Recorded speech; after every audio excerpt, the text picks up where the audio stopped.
The 9,421st meeting of the Security Council is called to order. The provisional agenda for this meeting is maintenance of international peace and security, upholding the purposes and principles of the United Nations Charter through effective multilateralism, maintenance of peace and security of Ukraine. The agenda is adopted. I would like to warmly welcome the Secretary General, distinguished presidents, prime ministers, ministers, and other high-level representatives present in the Security Council chamber. Your presence today underscores the importance of the subject matter under discussion. In accordance with Rule 37 of the Council's Provisional Rules of Procedure, I invite representatives of Argentina, Australia, Austria, Belarus, Belgium, Bosnia and Herzegovina, Bulgaria, Canada, Chile, Croatia, Czechia, Denmark, Estonia, Germany, Greece, Guatemala, Hungary, India, Indonesia, Ireland, Italy, Kuwait, Latvia, Liechtenstein, Lithuania, Mexico, Montenegro, the Kingdom of the Netherlands, North Macedonia, Panama, Poland, Portugal, Qatar, the Republic of Korea, Romania, Sierra Leone, Slovakia, Slovenia, South Africa, Spain, Turkey, Ukraine, and the Bolivarian Republic of Venezuela to participate in the meeting. In accordance with Rule 39 of the Council's Provisional Rules of Procedure, I also invite the following briefers to participate in this meeting. His Excellency Mr. Charles Michel, President of the European Council. His Excellency Mr. Bujar Osmani, Chairperson in Office of the Organization for Security and Cooperation in Europe, and His Excellency Grand Chancellor Riccardo Paterno di Montecupo, Sovereign Order of Malta. It is so decided. I also propose that the Council invite His Excellency Archbishop Paul Richard Gallagher, Secretary for Relations with States and International Organizations of the Holy See, to participate in the meeting, in accordance with the Provisional Rules of Procedure and the previous practice in this regard. There being no objection, it is so decided.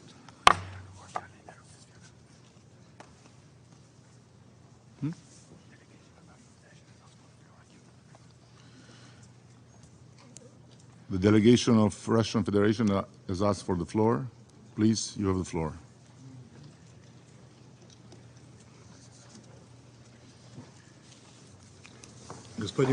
Mr. President, you were hasty in saying the words, "it is so decided." We had two questions. First and foremost, we wish to ask you on what basis you propose to give the President of Ukraine, Vladimir Zelenskyy, the floor before members of the Security Council speak, many of whom also are represented at the level of heads of state and government. And my second question, the second question I wish to pose is, on what basis are you inviting the Minister for Foreign Affairs of North Macedonia to today's meeting in the capacity as the chair of the OSCE?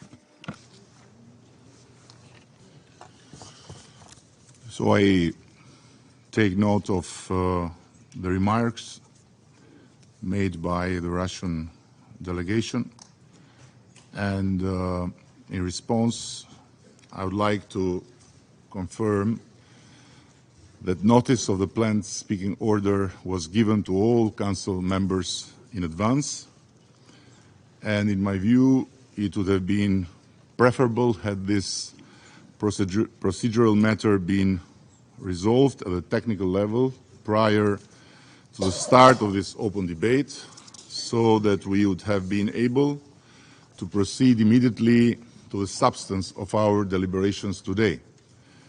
I wish to recall that paragraph 33 of Presidential Note S 2017-507, agreed by consensus, states, and I quote, "When non-members are invited to speak to the Security Council, those who have a direct interest in the outcome of the matter under consideration may speak prior to Council members if appropriate." End of quote. Given the subject of today's open debate, we believe that inviting President Zelenskyy to speak before Council members amply confirms to paragraph 33. Moreover, giving the floor first to President Zelenskyy will provide the opportunity for Council members and the other member states participating today in such impressive numbers to respond to his remarks. Previously, in February of this year, the Russian delegation raised the same issue and was assured by then the Council President that ample precedents exist of non-Council member states taking the floor before Council members. Several cases were cited at that time, and others could be mentioned. I would add that at each of the previous 5 Security Council meetings in which President Zelenskyy was invited to participate, he spoke before Council members.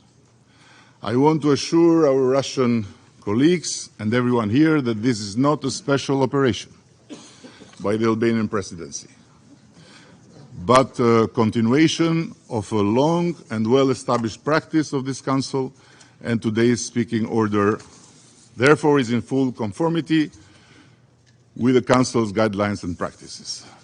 As for the second question, I have a certain difficulty to understand what's the problem, because OSCE has an important role and is here because of its contribution to this meeting considered of essence.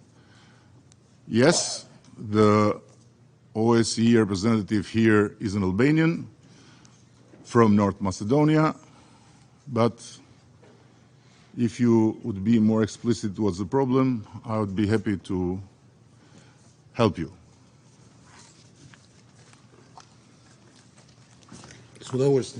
With pleasure, Mr. President.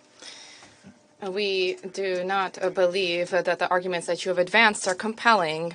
There are a number of members of the Security Council that will be represented in the hall today at the head of state level. You tried to explain why the Ukrainian president is being prioritized. However, the procedure, this has nothing to do with the procedure for the Security Council. You can understand the logic.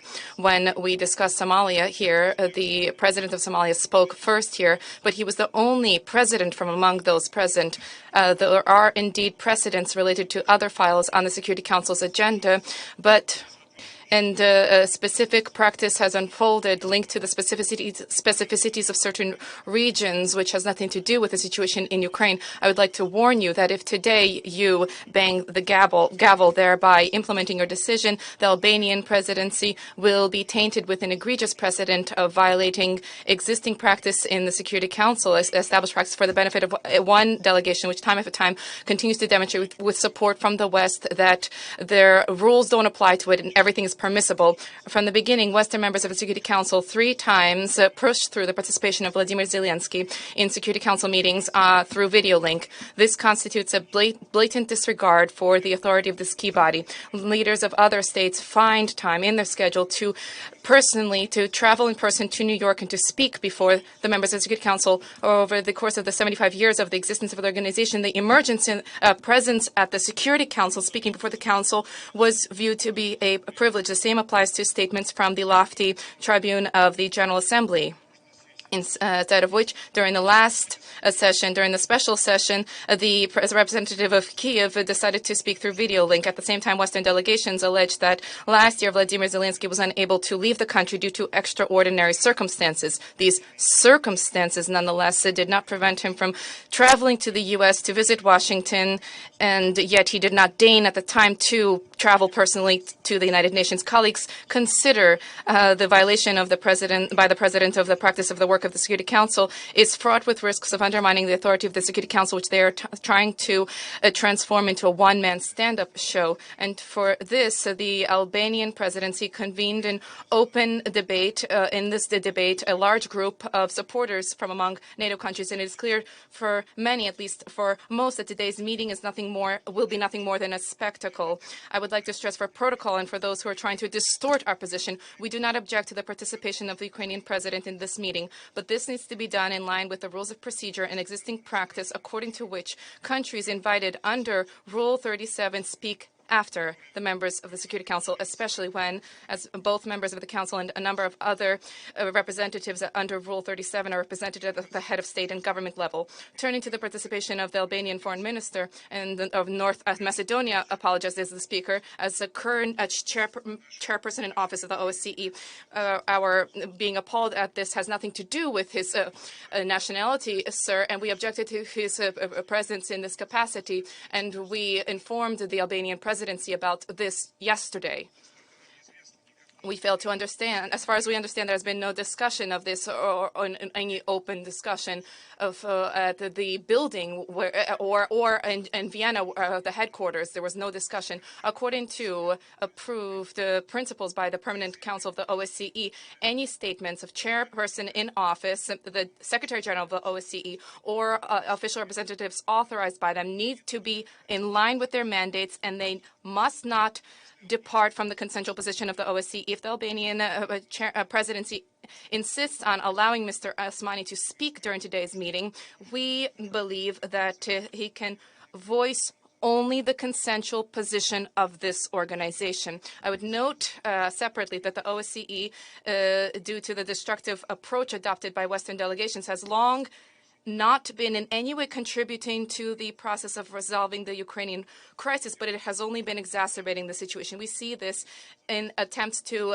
advance and push through in a way that runs counter to practice. Mr. Osmani's participation by Western delegations, their attempt to advance one-sided rules of the game as part of the rules-based order. We urge members of the Security Council to adopt a principled position in this issue and to speak out against such approaches. We regret that the Albanian presidency has demonstrated blatant disregard for consensual and practices of the Security Council. They have placed their NATO political and ideological beliefs above the obligations of the presidency of the Security Council, which is a guardian for the procedures and should adopt an impartial position. Unfortunately, the Albania has been unable to manage this today. Thank you. I must say that coming from you, all this lecture of violating the rules in this building is quite an impressive shoot. But as far as you repeated many times that the violation here is about President Zelenskyy speaking before the Council members, there is a solution for this if you agree. You stop the war and President Zelenskyy will not take the floor. So what made him here important and what makes important for all of us to hear him first and then discuss is made from you, not from us. Thank you very much. I take note and we'll continue with our session. You want the floor again? Okay. Mr. Mr. President, I wish to draw your attention to the fact that you today are acting as President of the Security Council, not speaking in your national capacity as a representative of Albania. Your objective is to conduct a meeting as is enshrined in the rules of procedure of the Security Council instead of providing political assessments in your capacity as the President of the Security Council. Thank you. I just responded to you after you addressing me as the Albanian Prime Minister and after you continuing to say incorrect things about what the procedure is here. If you don't want me to answer as an Albanian Prime Minister, don't provoke me as such. Anyhow, let's keep going now. The security, again, okay? Mr. President, I turn to you only as the President of the Security Council. Not once did I turn to you as the Prime Minister of Albania. Once again, I stress, I'm engaged in a procedural dialogue with you, not in a substantive dialogue. Please refrain from political assessments at the beginning of your statement at the Council. Yeah, it was you that talked about NATO, about Albania being in NATO, about NATO countries coming here, so all this has nothing to do with my role as President of the Council. Anyhow, can we now, with your permission, continue normally the session? Thank you very much. The Security Council will now begin its consideration of item 2 of agenda. I wish to draw the attention of Council members to document S 2023/653, a letter dated 6 September 2023 from the Permanent Representative of Albania to the United Nations addressed to the President of the Security Council. I now give the floor to the Secretary General, His Excellency Mr. António Guterres. Mr. President, Excellencies, the United Nations Charter is our roadmap to a more peaceful world. The tools and mechanisms founded on the principles of the Charter are a how-to manual to resolve conflict. Together, our collective efforts over the years have contributed to preventing war on a global scale and saving millions of lives through peacemaking and preventing diplomacy, UN peacekeeping operations, disarmament and non-proliferation efforts, humanitarian and development programs, and activities to promote human rights. Cette semaine, just this week, the Sustainable Development Goals Summit agreed a rescue plan for the SDGs, an essential tool to prevent conflicts and crises of all kinds. Multilateralism works. It is essential and effective. But multilateral tools and mechanisms are weakening. In the face of rising geopolitical tensions and challenges, some are failing, while others, frameworks that are urgently needed, do not yet exist. The number of conflict-related deaths last year almost doubled. UN peace operations are under unprecedented strain. Nuclear disarmament is at a virtual standstill, and there are no adequate global frameworks to address the security threats posed by new technologies. I urge governments to go further and do better to recommit to their obligations under the UN Charter, to use the full range of diplomatic tools that it provides, to prioritize the prevention of conflict and crises, and to consider the proposals for new frameworks and tools in the new agenda for peace. Mr. President, Russia's invasion of Ukraine, in clear violation of the United Nations Charter and international law, is aggravating geopolitical tensions and divisions, threatening regional stability, increasing the nuclear threat, and creating deep fissures in our increasingly multipolar world. All this comes at a time when cooperation and compromise for multilateral solutions are needed more than ever to tackle challenges from the climate crisis to unprecedented levels of inequality to disruptive technologies. The United Nations organs have been clear in condemning the war. The General Assembly overwhelmingly approved a resolution demanding that Russia leave Ukraine, and the second rejected Russia's effort to annex Ukrainian territory. I have consistently and repeatedly called for a just and sustainable peace in Ukraine, in line with the Charter and international law, for Ukraine, for Russia, and for the world. Russia's invasion was followed by relentless, systematic attacks against civilians and civilian infrastructure and services, including health and education facilities. The war has killed or injured tens of thousands of civilians, destroyed lives and livelihoods, traumatized a generation of children, torn families and communities apart, devastated the economy, and turned vast areas of farmland into deadly minefields. Attacks on civilians and civilian infrastructure must stop immediately.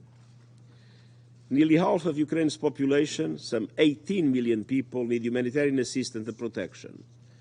More than 6 million Ukrainians have fled the country.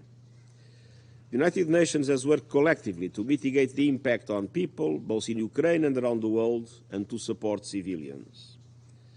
Our humanitarian programs have stepped up, distributing aid to more than 8 million people this year, in partnership with over 450 humanitarian organizations, half of them Ukrainian. The International Atomic Energy Agency has established a presence at Zaporizhia nuclear plant and other major Ukrainian nuclear sites to monitor safety, security, and safeguards. Together with the International Committee of the Red Cross, we successfully organized the evacuation of civilians from the Azovstal steel plant in Mariupol last year. Evidence of shocking and widespread human rights violations has been documented by UN agencies, including conflict-related sexual violence, arbitrary detentions, summary executions, mostly by the Russian Federation, and the forcible transfer of Ukrainian civilians, including children, to territory under Russian control or to the Russian Federation. This documentation is vital for accountability. And accountability for all human rights violations is crucial, in line with international norms and standards. Mr. President, the war contributed to an unprecedented surge in global food prices, threatening millions with hunger and poverty. Starting in July 2022, we succeeded in mitigating that impact through the Black Sea Initiative and the Memorandum of Understanding between the UN and the Russian Federation.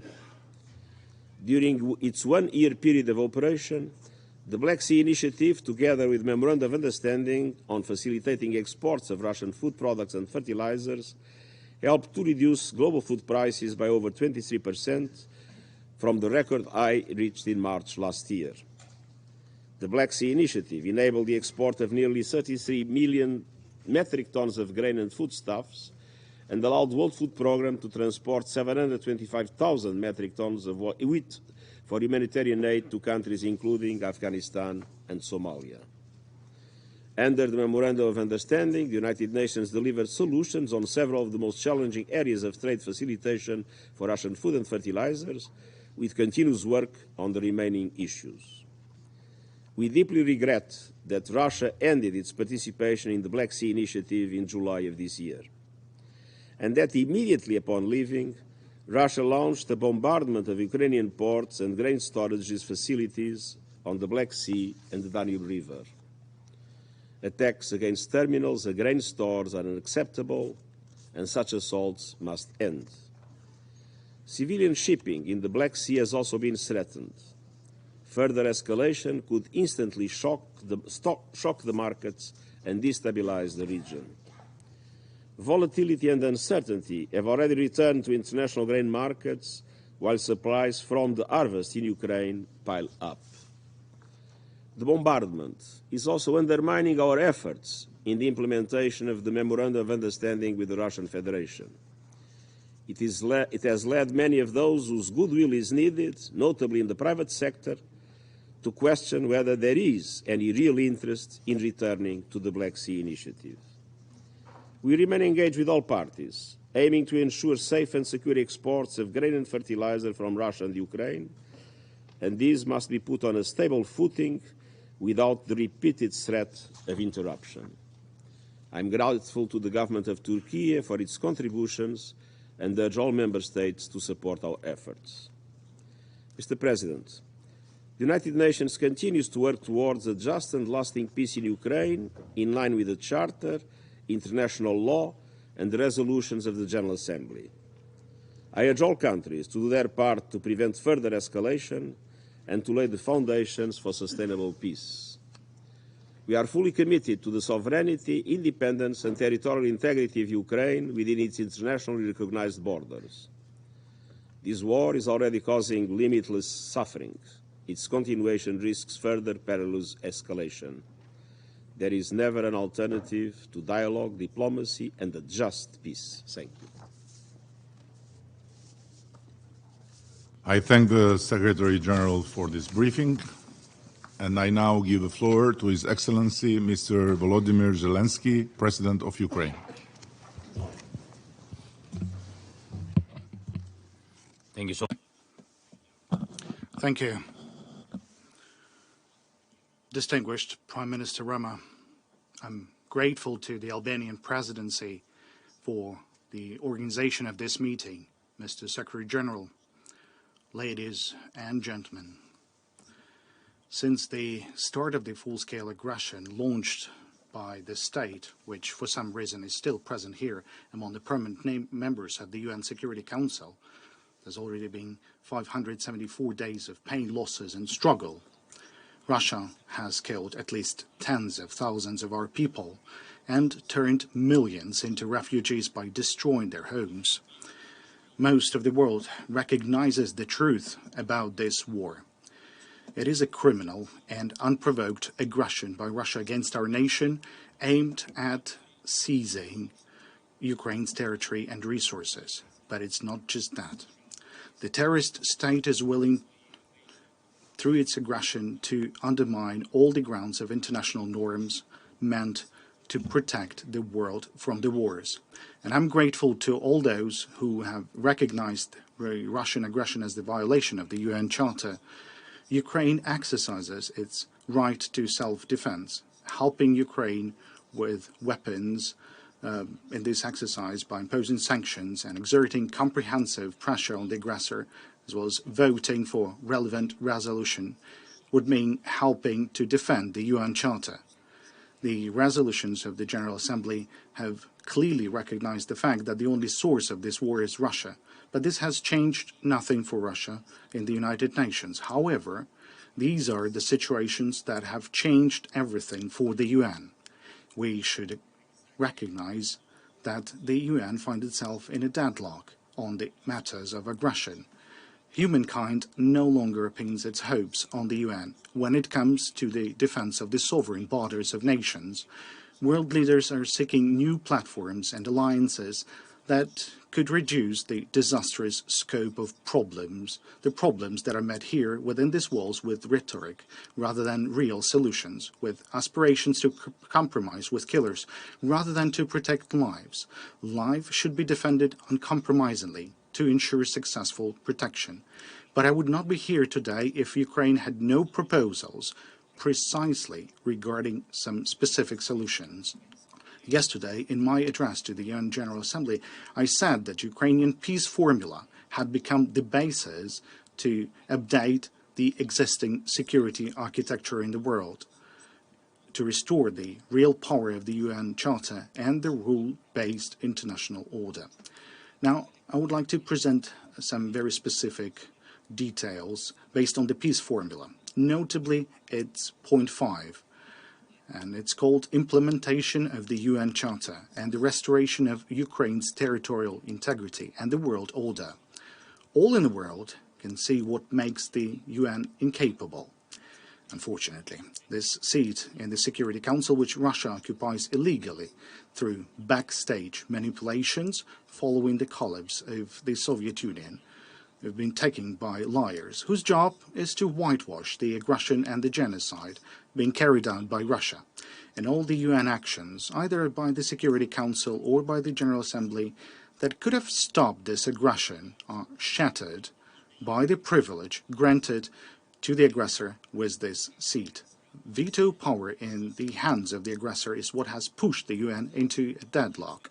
Today, no matter what nation you might be, a nation with hundreds of millions of people, or a small nation, a nation that bravely defends its independence, or a country whose long history of independence can help others, a state in need of help, or a nation that could provide some genuine support, a state relying on its army, or a state considering the UN Charter, but not the army, as its first and last line of defense.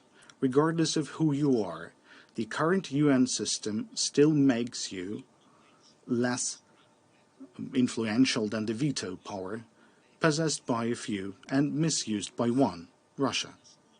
That is to the detriment of all other UN members.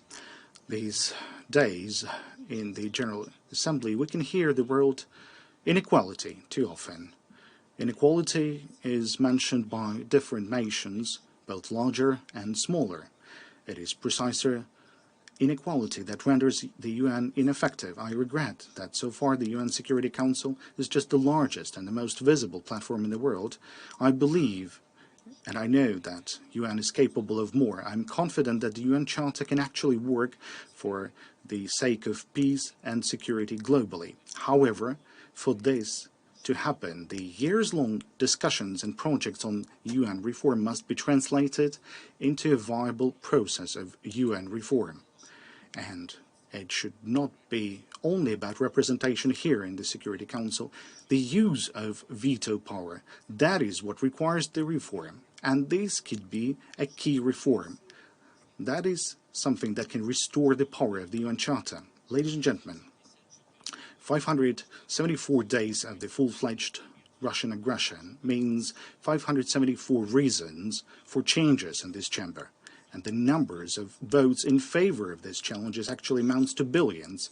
The absolute majority of people in the world want to live in the world free of aggression. In contrast to all us, there's only a few obsessed individuals in Moscow. Veto right should not serve those who are obsessed with hatred and war. What we observe in the United Nations is an increasing support for the idea that in cases of mass atrocities against human rights, veto power should be voluntarily suspended. But we can also observe that Russia will not give up this stolen privilege voluntarily. Therefore, the UN General Assembly should be given a real power to overcome the veto. This will be the first necessary step. If it is impossible to stop the war because all efforts are vetoed by the aggressor or those who condone the aggressor, it is necessary to bring this issue to the attention of the General Assembly. In the event of two-thirds of the votes reflecting the will of nations from Asia, Africa, Europe, both Americas, and the Pacific region, in other words, a global qualified majority, the veto should be effectively overcome, and such resolution of the General Assembly must be legally binding for all member states. The second step, the UN Security Council must be fully accountable to the nations of the world. I welcome the proposals of various leaders to expand the representation of nations in the Security Council. The composition of the permanent members of the Security Council should reflect the current realities, and justice. Ukraine considers it unjust when billions of people do not have their permanent representation in the Security Council. The African unity must be here permanently. Asia deserves broader permanent representation. It cannot be considered normal when nations like Japan, India, or the Islamic world remains outside the permanent membership of the Security Council. One should take into account the changes that have taken place in Europe, notably that Germany has become one of the key global guarantors of peace and security. This is a fact. Therefore, it is also a matter of fact that Germany deserves a place among the permanent members of the Security Council. Latin America must be represented here permanently, and the Pacific states as well. However, we should not confine our attention to those in top seats only. There is a need to expand the participation and access to the activities of the UN Security Council and its subsidiary bodies for all members of the UN General Assembly who are not recognized as aggressors. At the same time, any participation of the Security Council membership should be suspended for a period of time when such a state resorts to aggression against another nation in violation of the UN Charter. The third step, there is a need for a system to prevent aggression through early response to actions violating territorial integrity and sovereignty of states. It is time to do that.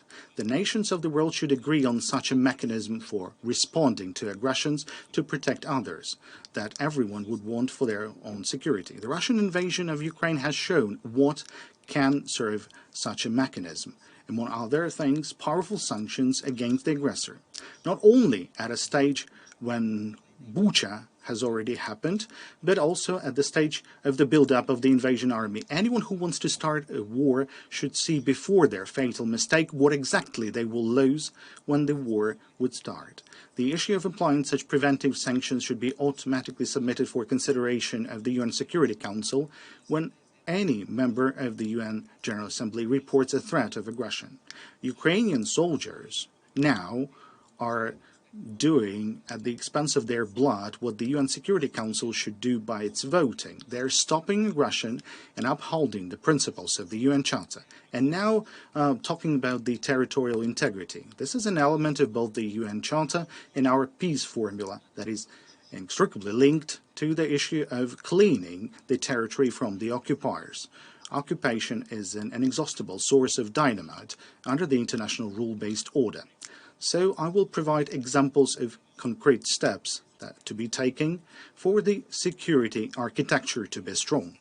Using Ukraine as an example, very specific things, just like Ukrainians. First, complete withdrawal of all Russian troops and military formations, including the Russian Black Sea Fleet or its leaky remnants, as well as the withdrawal of all mercenaries and paramilitary formations of Russia from the entire sovereign territory of Ukraine within our international recognized borders as of 1991. Second, full restoration of Ukraine's effective control over the entire state border and exclusive economic zone, including the Black and Azov Seas, as well as in the Kerch Strait. In fact, only the implementation of these 2 points will result in an honest, reliable, and complete cessation of hostilities. Ladies and gentlemen, reform of such international institutions were made following tragedies, following major wars. We should not wait for the aggression to be over. We need to act now. Our aspiration for peace should drive the reform. As I was preparing the Ukrainian peace formula, I underpinned its points by the principles of the UN Charter.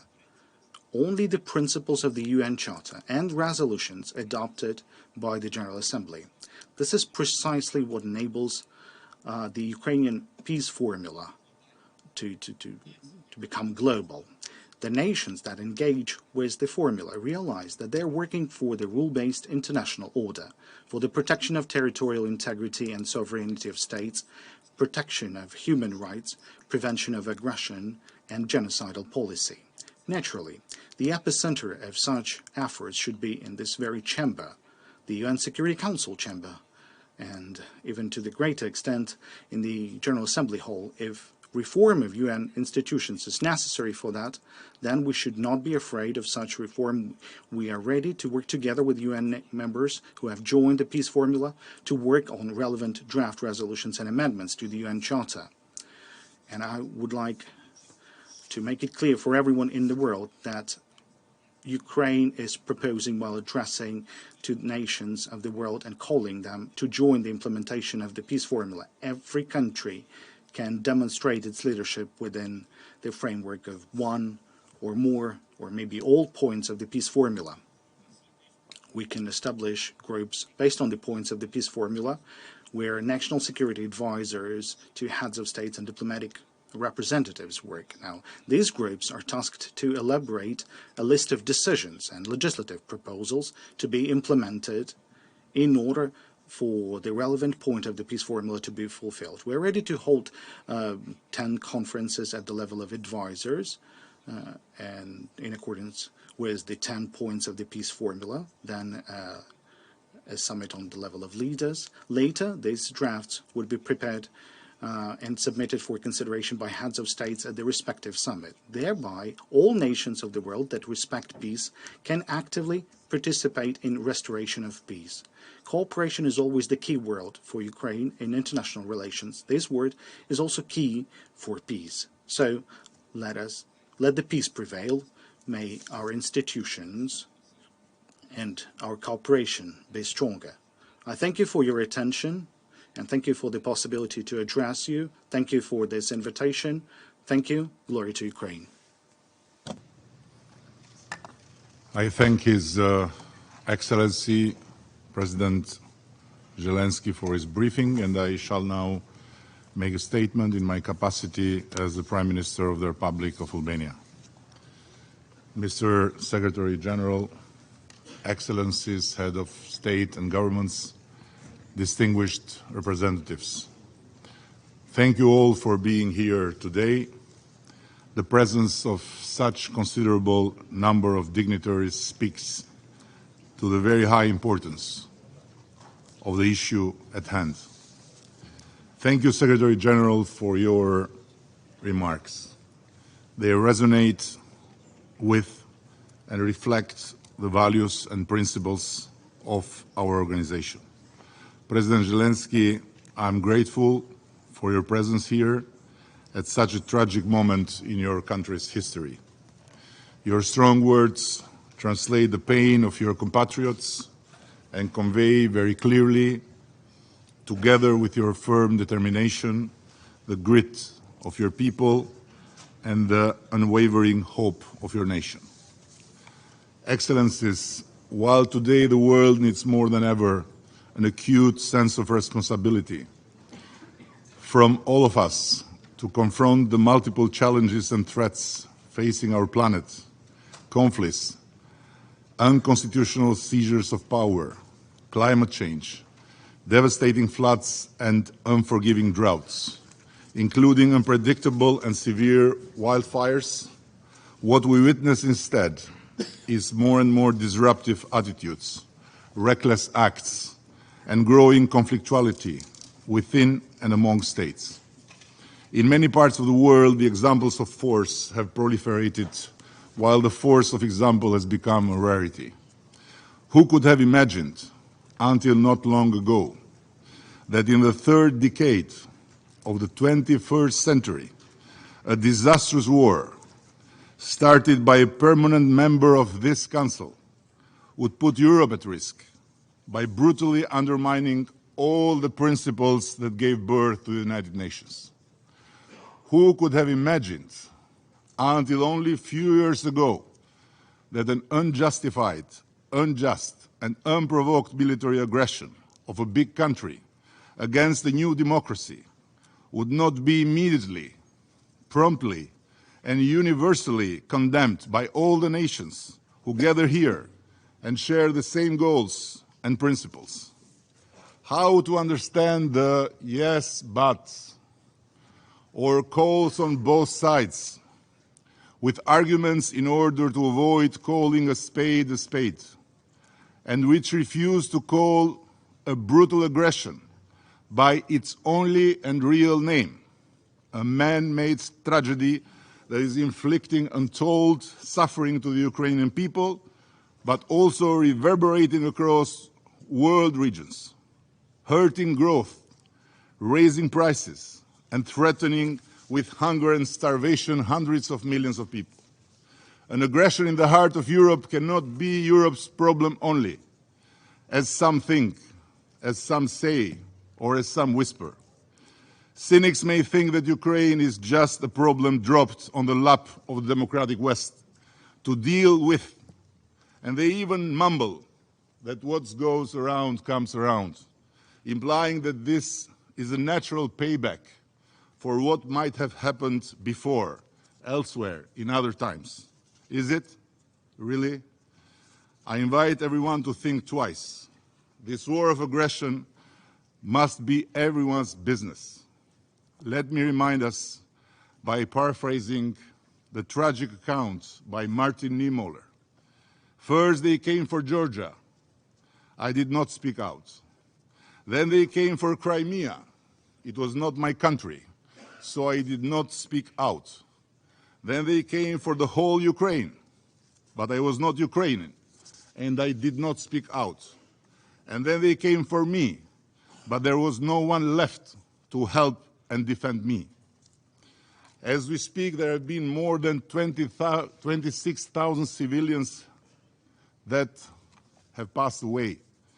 Tomorrow the number will be higher, and it will increase every other day for as long as this war continues. Given the inexcusable nuclear saber rattling that keeps coming time and again from different layers of the Kremlin, one is right to fear that one day, God forbid, this madness could turn into something far worse. And don't forget, as unimaginable today as this war was yesterday. Excellencies, we have a duty to help those in need, and in this respect, Ukraine and Ukrainians.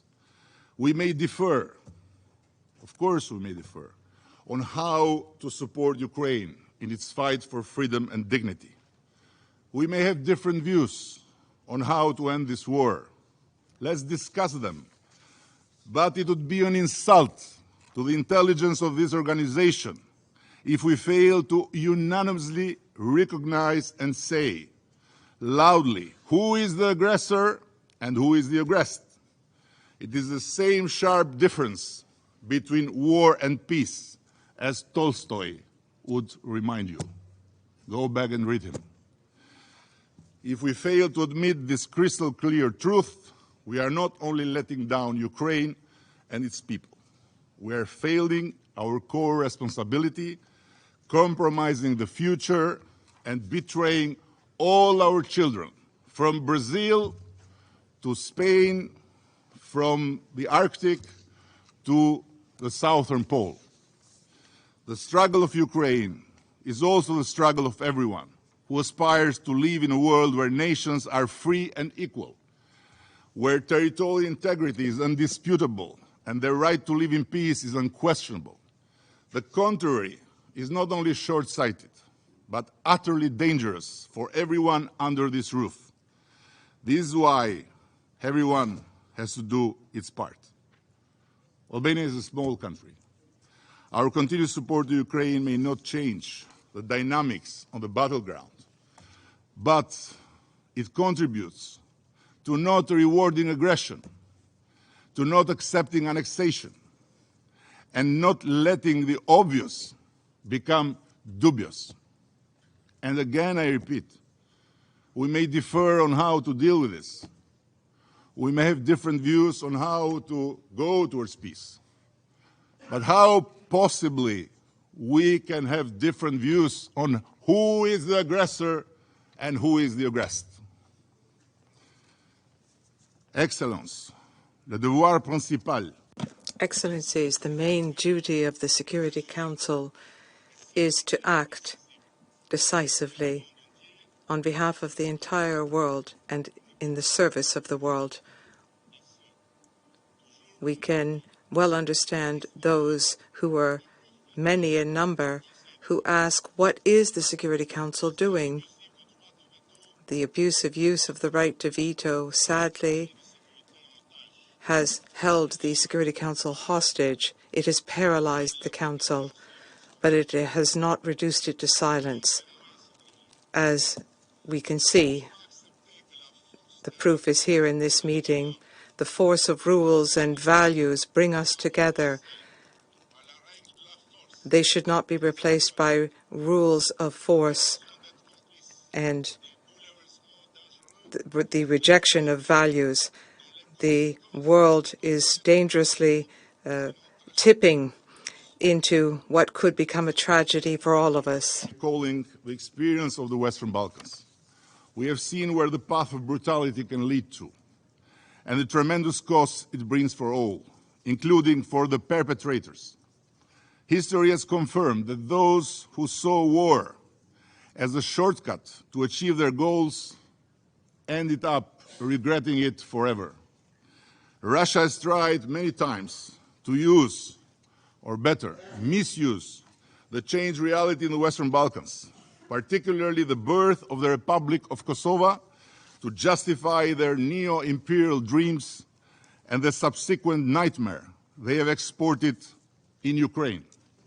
No matter how hard one may try, Kosovo, whose independence has been sanctioned by the International Court of Justice, Chapter 14 of this Charter of United Nations, International Court of Justice, cannot serve as a pretext for territory grab or illegal annexations. If today a lasting peace in our region is within reach, this has to do first and foremost with the lesson learned that the most efficient way to overcome the past and shape a common future is through cooperation, not through division, by promoting free movement of people, goods, services, capitals, not by raising artificial barriers, by building bridges for our kids to enjoy freedom and prosperity, whatever their language, whatever their race, whatever their nationality, not erecting walls for our ghosts of the past to seek and hide in endless blame games. I'll end with this. The preamble of the United Nations Charter calls on us to practice tolerance and live together in peace with one another as good neighbors. Important decisions are never a matter of chance. They are always a matter of choice. Albania has made its choice to stand for peace, development and progress, to stand with the aggressed, not with the aggressors, to stand with and to stand for Ukraine. Thank you. I resume now my function as President of the Council. I now give the floor to His Excellency Mr. Guillermo Lasso Mendoza, Constitutional President of the Republic of Ecuador.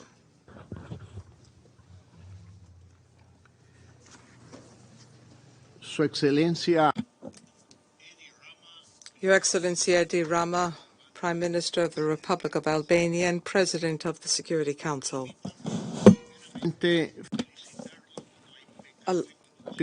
Del Consejo de Seguridad. I would like to thank you for your conduct of the Security Council during this month. It has been almost 19 months since the beginning of the war of aggression against Ukraine. The briefing provided by Secretary General António Guterres continues to appeal to the Russian Federation to give peace an opportunity. This war cannot go on yet another day. The Russian Federation must immediately suspend its military operations in accordance with the order of the International Court of Justice, the ruling of that court, the highest legal system in the world, on the 16th of March 2022. This prolonged war was initially denied and was called a mere special military operation. In addition to destroying Ukraine, costing the lives of thousands of people, it is undermining the very purposes and principles enshrined in the United Nations Charter, in particular that of territorial integrity. At the origin of this organization, when this organization was built, we, the peoples of the United Nations, determined to preserve and spare future generations from the scourge of war, and to that end, to practice tolerance and to coexist in peace as good neighbors. On that basis, the United Nations Charter was built. It is unique. Ecuador has said this before, and we would insist on this point again today. There is not a charter for the South and another charter for the North, nor is there a charter for the West and one charter for the East. In all languages, The content of the Charter is the same. It is one and indivisible. There is not one version in Russian and a different version in Spanish. In no case is the use of force to be used against the territorial integrity or the political independence of a state, or to be used in any way which runs counter to the purposes of the United Nations. How can we uphold the principles and purposes of the UN Charter for effective multilateralism and at the same time invade a neighboring country, or not condemn that invasion, maintaining indifference or complicity? On the contrary, to defend the territorial integrity of states means that we must respect and implement the provisions of the UN Charter. We must maintain international peace and security, not to aggress a third state, and to abstain from voting in disputes where we're a party. There are those who say that the crisis of peace and security is due to supposed shortcomings in the Charter, but no reform, no new international framework will be sufficient for peace and security if states are not determined to respect and implement these higher principles. What a fatal blow for multilateralism to have a military invasion of a neighboring country. This war, which has impacted the dynamics and the work done in this Security Council, continues to undermine trust in the UN system. However, beyond the difficulties which this body is facing to have a clear-cut response to this issue, we must underscore the enormous contribution of the United Nations for millions of peoples and humanitarian groups working on the ground, providing emergency assistance, in particular to women and children. I recognize the efforts of the Secretary General in the humanitarian sphere, including in the Black Sea Grain Initiative, and we ask that that initiative be resumed. Mr. President, distinguished colleagues, there are corrosive narratives which claim to justify this war, but there is no justification with any legal foundation. We have been told, for example, that the invasion of Ukraine is in response to a supposed group of countries of the West aiming to weaken Russia. We've been told that Russia is acting in self-defense in the face of anti-Russian policies with regard to some inhabitants or against Russian culture. But what greater act of xenophobia or disregard for one's neighbor than to carry out a war against one's neighbor? There's little truth in that position.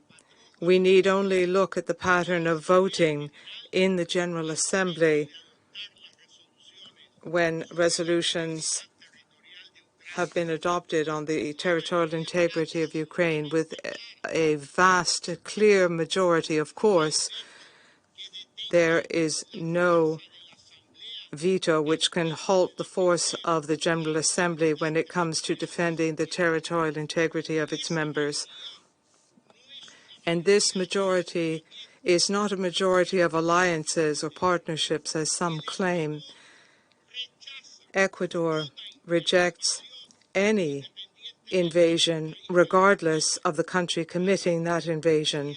Moreover, and in particular, if that country holds a permanent seat in this body.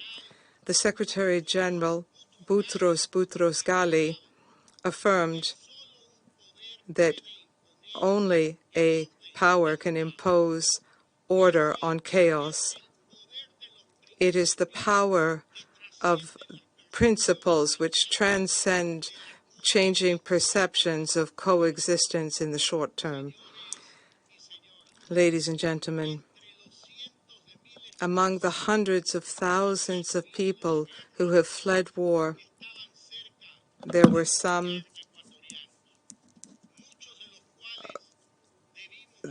many Ecuadorians. Many of them had to flee through emergency operations with a support team out of Ukraine and into neighboring countries. These people were some of the first people impacted by the serious humanitarian fallout of this invasion, which continues to worsen. Millions of people are now forced to leave their homes. They have been the hardest hit. Primarily women, girls, and boys are the ones who are hardest hit. This war has continued to have a global impact as well. It has exacerbated the nuclear threat. It has led to global food insecurity, and it has impacted economies, in particular the economies of developing countries. For all of these reasons, we appeal to the members of the Security Council, individually and collectively, to redouble our support so that the efforts and the good offices of the Secretary General can be played out on the humanitarian and political fronts so that we can work towards just peace based on territorial integrity and on the principles of the UN Charter immediately. Thank you very much. Thank you. Thanks to His Excellency Mr. Lasso Mendoza for his statement. I now give the floor to His Excellency Mr. Nana Addo Dankwa Akufo-Addo, President of the Republic of Ghana. Mr. President, I thank you for making me a part of this important meeting on how we can uphold better the purposes and principles of the United Nations Charter, with the unfortunate tragic events in Ukraine serving as a backdrop. I'm grateful to Secretary General António Guterres for making a compelling case of the shared benefits we derive as member states when we choose to be peace-loving, as required by the Charter. Mr. President, none of us here in this chamber can claim not to be aware that our world is in a troubled place. The sharp differences in geopolitical competition among major powers and the intense convergence of the crises in the world, particularly of conflicts, climate change, inequality, unconstitutional changes of government, and unsustainable development, have undermined global trust and solidarity and unraveled the common logic that has prevailed since 1945, which is, it is better to suffer the inadequacies of the multilateral system for the greater good than to pursue the chaos of the unknown for national advantage. In this context, and being mindful of the reality that neither geographic boundaries nor political ideologies have been able to isolate any state from the burden of the prevailing crises, Ghana continues to hope in earnest for an end to the war against Ukraine and for the construction of a future marked by peaceful coexistence, mutual cooperation, and brotherly relations between the two neighboring countries. Indeed, the Russian Federation's aggression against Ukraine is plainly wrong, and we have said so on many platforms. The war has had an increasingly devastating toll on the people of Ukraine and the rest of the world, particularly for those of us in Africa, and has challenged our shared values of international peace and security. The turnings of the war have constrained collective efforts in reintegrating multilateralism and impeded common approaches to confront effectively several complex challenges of our time.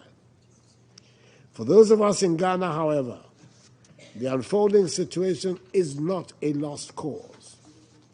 Whilst we are rightfully distressed by what is happening around us, we believe that together we can still mitigate the challenges of the unknown if we are prepared to cooperate for a peaceful, careful, managed process of the reform of global institutions that would redistribute fairly responsibilities and authority to reflect the present realities of our world.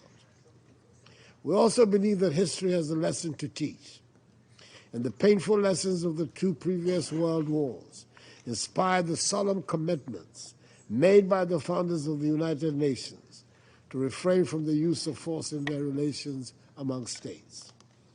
That common understanding to replace force and might with the rule of law, cooperation, and the peaceful settlement of disputes underpins the purposes and principles of the United Nations Charter and remains valid if we are to avoid a Hobbesian state of affairs in interstate relations. We must thus work together strongly to reverse the growing fragmentation of our world and the elevation of nationalist ideologies and actions above commonly accepted rules. Violation of sovereignty and territorial integrity of states and attempts to normalize such violations or selectively apply the rules of international law and the Charter would only undermine the promise of the past and the hope for future generations. It is in this regard that Ghana continues to be a firm advocate for dialogue and diplomacy in resolving the Russian war against Ukraine. We do not do so because of want of a resolution of the dispute at any cost, but united in our belief with many others, we believe the only pathway for a comprehensive, peaceful, and sustainable resolution of the dispute is one that must be just and based on the Charter of the United Nations and international law. In taking a principled position on the conflict in Ukraine, Ghana has been concerned about the ramifications of the war on the global community and multilateralism. We therefore welcome the opportunity that the new agenda for peace provides, which is to reset our common understanding on how, among others, we relate with each other as states, can reinforce the preemptory norms of international law that have provided us stability for almost 8 decades, and find new ways of addressing old challenges that continue to undermine states and the sovereignty of nations. Mr. President, in support of the choices we need to make for a renewed and inclusive multilateralism, I would want to share 3 key messages. Firstly, many of the organs and institutions established by the Charter, such as for the Security Council, continue to be relevant, but the Council's composition and working methods need renewal through the completion of the long outstanding reforms. In support of the Common African Position on Security Council reforms contained in the Azulwini Consensus, Ghana urges a transformation of the dialogue among member states to envisage an endpoint that delivers a Security Council that is representative and which also addresses the historical injustice done the continent of Africa. To overcome knotty discussions around the veto, we encourage the ongoing efforts to limit its use and the subsequent placement of a moratorium on its use that will lead progressively to its removal over a reasonable period of time. We cannot continue to have a Security Council that is structurally limited from being effective and yet demands universal acceptance for its decisions. As many other things in life, with changes, we need to adapt, and with authority comes a responsibility that must be kept. Secondly, the peace of the world is indivisible and integrated with all other global arrangements beyond our collective security. Our efforts of preventive diplomacy must be comprehensive and broad-based.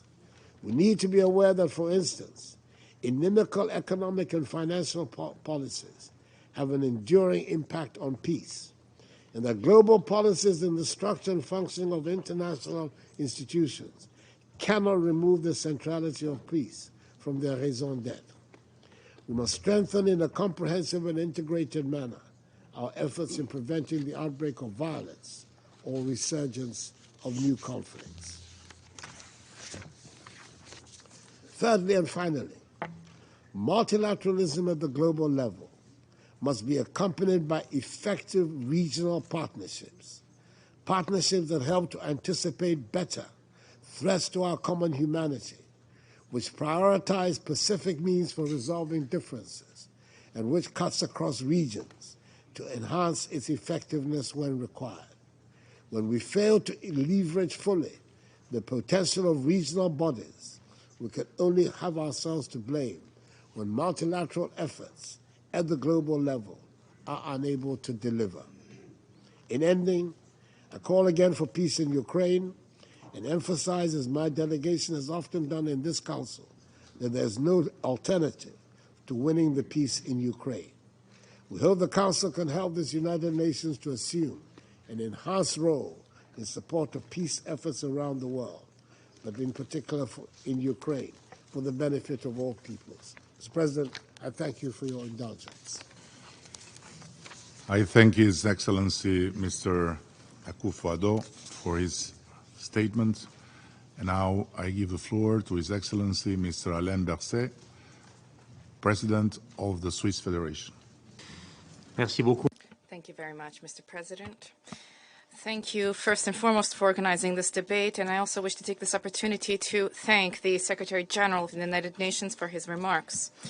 But beyond his remarks, I wish to thank him for his steadfast, unstinting commitment to the advancement of peace, the advancement of dialogue, and especially when it is most difficult.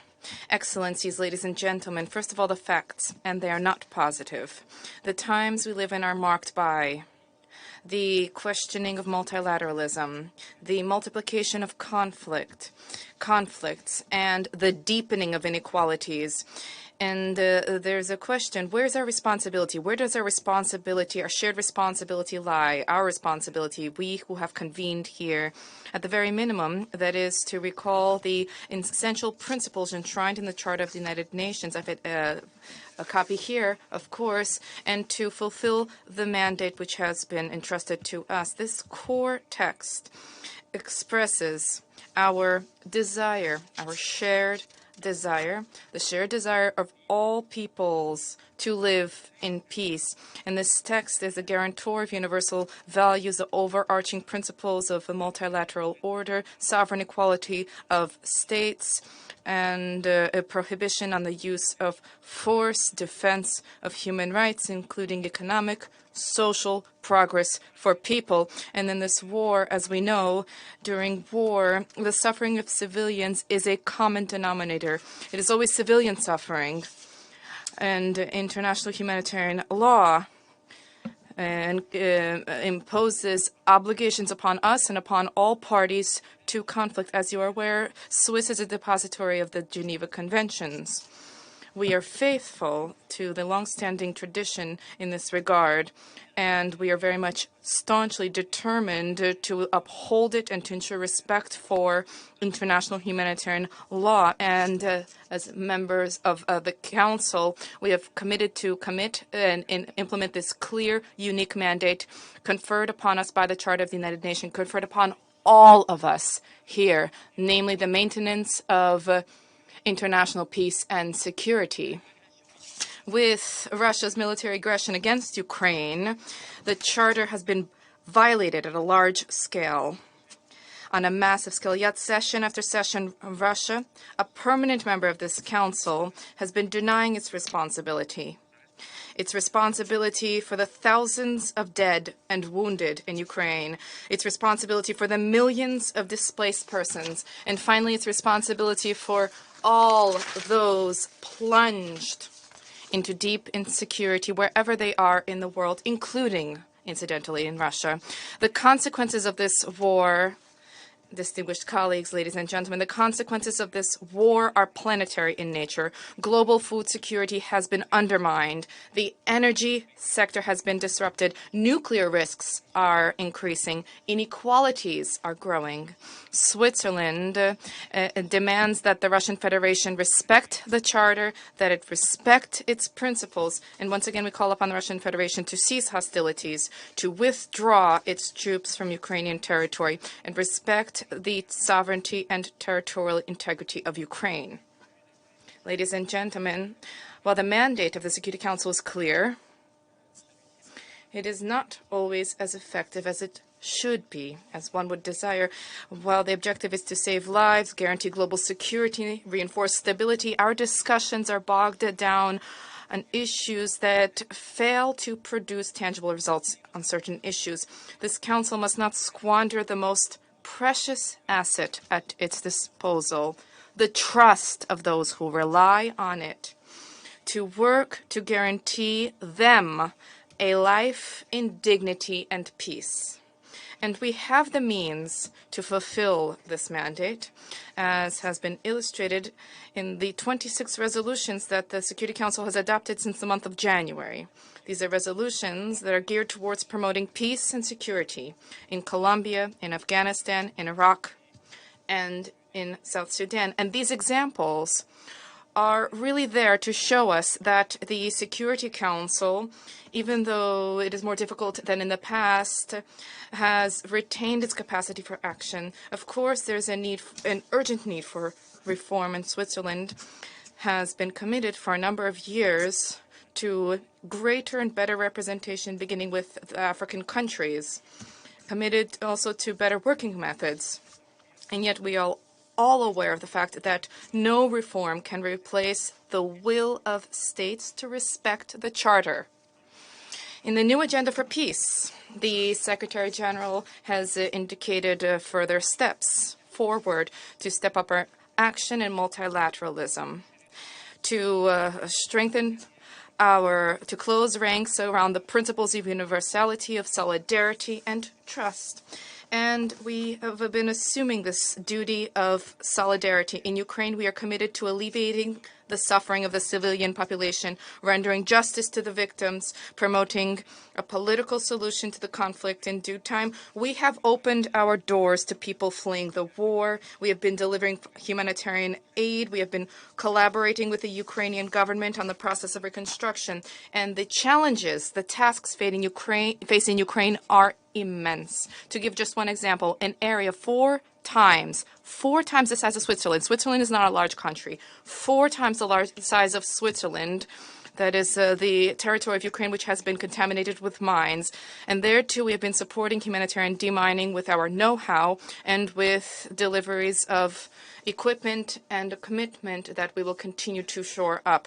And it is in the same spirit of solidarity that we are calling for the relaunching of the Black Sea Initiative. We wish to take this opportunity to express our gratitude to the Secretary General for his tireless efforts in this regard.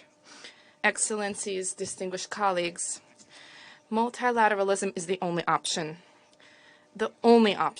to achieve peace, the only way to move away from individualistic thinking in which each side seeks only to defend their own interests, to maximize their own influence, the only option to relaunch the search for common sustainable solutions that guarantee a dignified life for all. And against this backdrop, in this spirit, Switzerland welcomes diplomatic initiatives in favor of a lasting peace in Ukraine, a peace rooted in the principles of the Charter of the United Nations, the Charter which is truly the cornerstone of peaceful coexistence of all states. In the past and today, threats, isolationism, violence have never provided answers to the dysfunctions and imbalances of the world in which we live. And this Council, Security Council, can only successfully fulfill its mandate. Therefore, ensure the common desire of all people of this world to live in peace and security to be made a reality.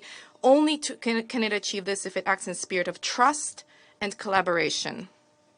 This spirit must guide everyone around this table. Today we have an opportunity to reverse course, to change the situation. We have this opportunity, but there's a need for will to be there, for ardent will to be there, because a lasting peace is worth more than any fleeting gain. Thank you. Mr. Berset for his statement. And now I give the floor to His Excellency Mr. Fumio Kishida, Prime Minister of Japan.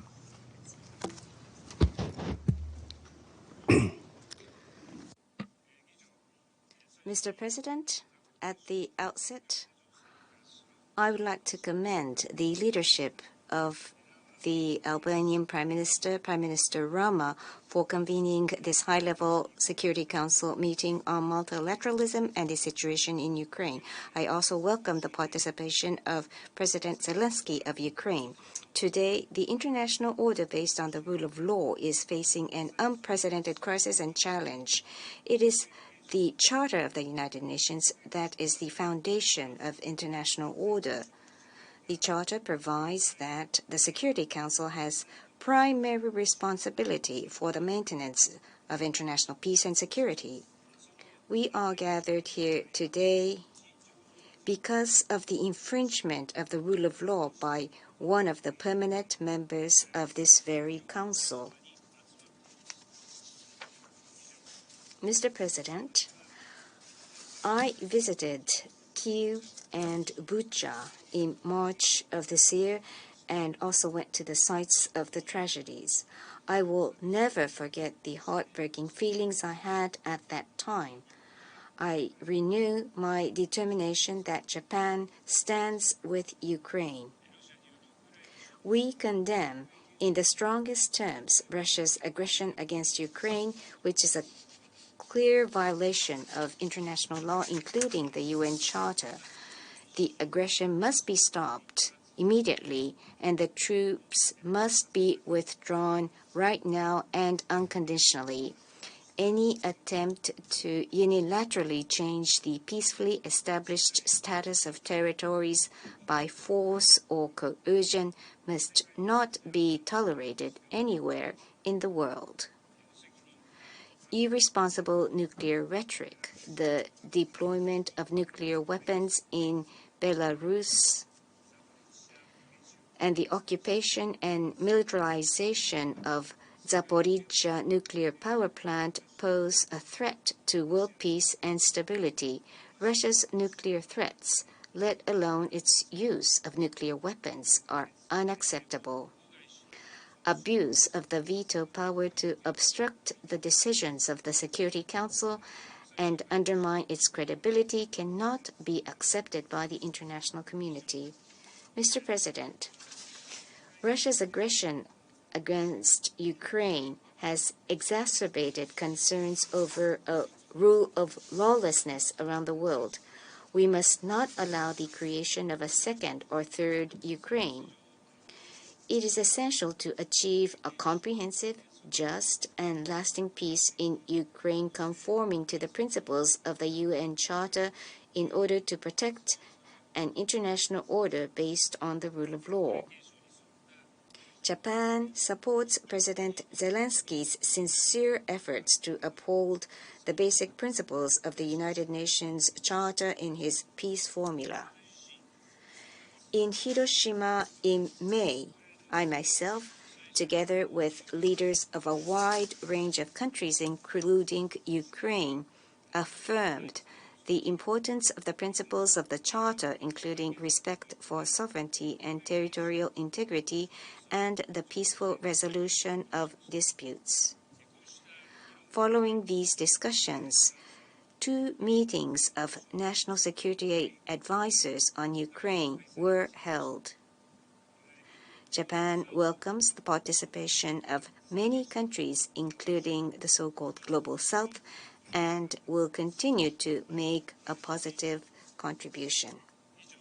Mr. President, we must not forget that the aggression against Ukraine has caused serious problems such as refugees, food and energy insecurity, and threats to nuclear safety, and has led to suffering for many people around the world.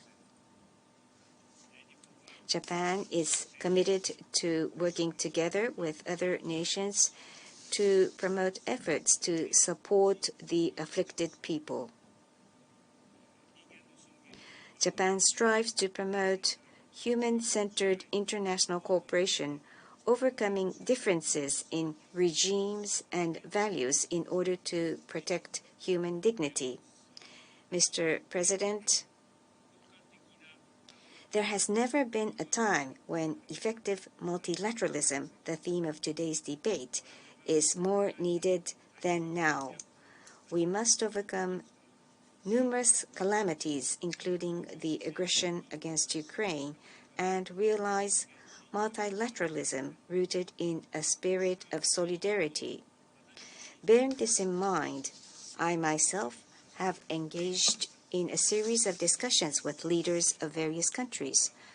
Japan has also organized a Security Council open debate on the rule of law and peace building during our Council presidency to listen to the diverse voices of the international community.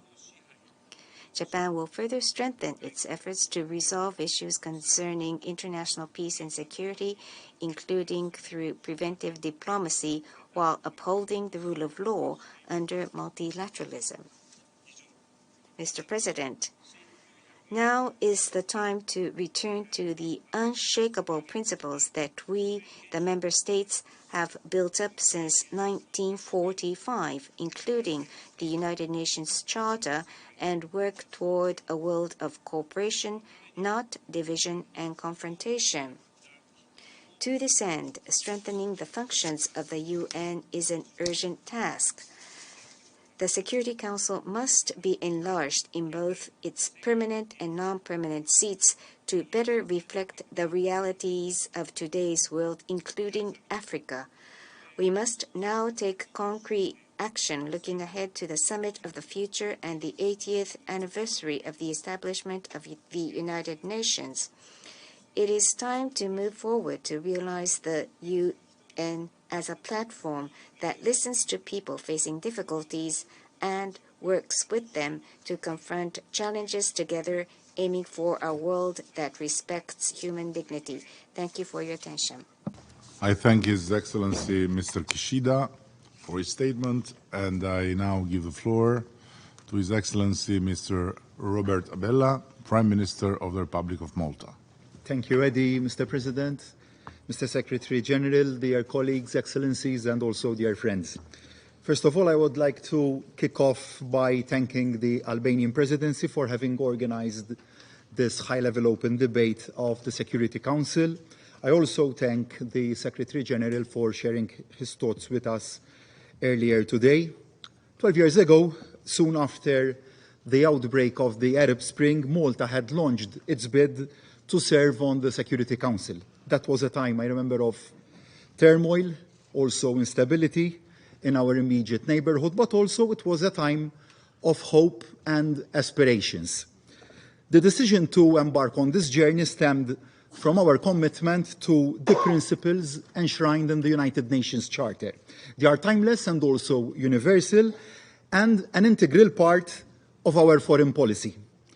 Our unwavering belief is that multilateralism, today's major theme that we are discussing, holds the answer to contemporary challenges, and that all countries should engage proactively to this end, and this served as our point of departure way back. Today, as elected members of this Council, these convictions continue to serve as our guiding light.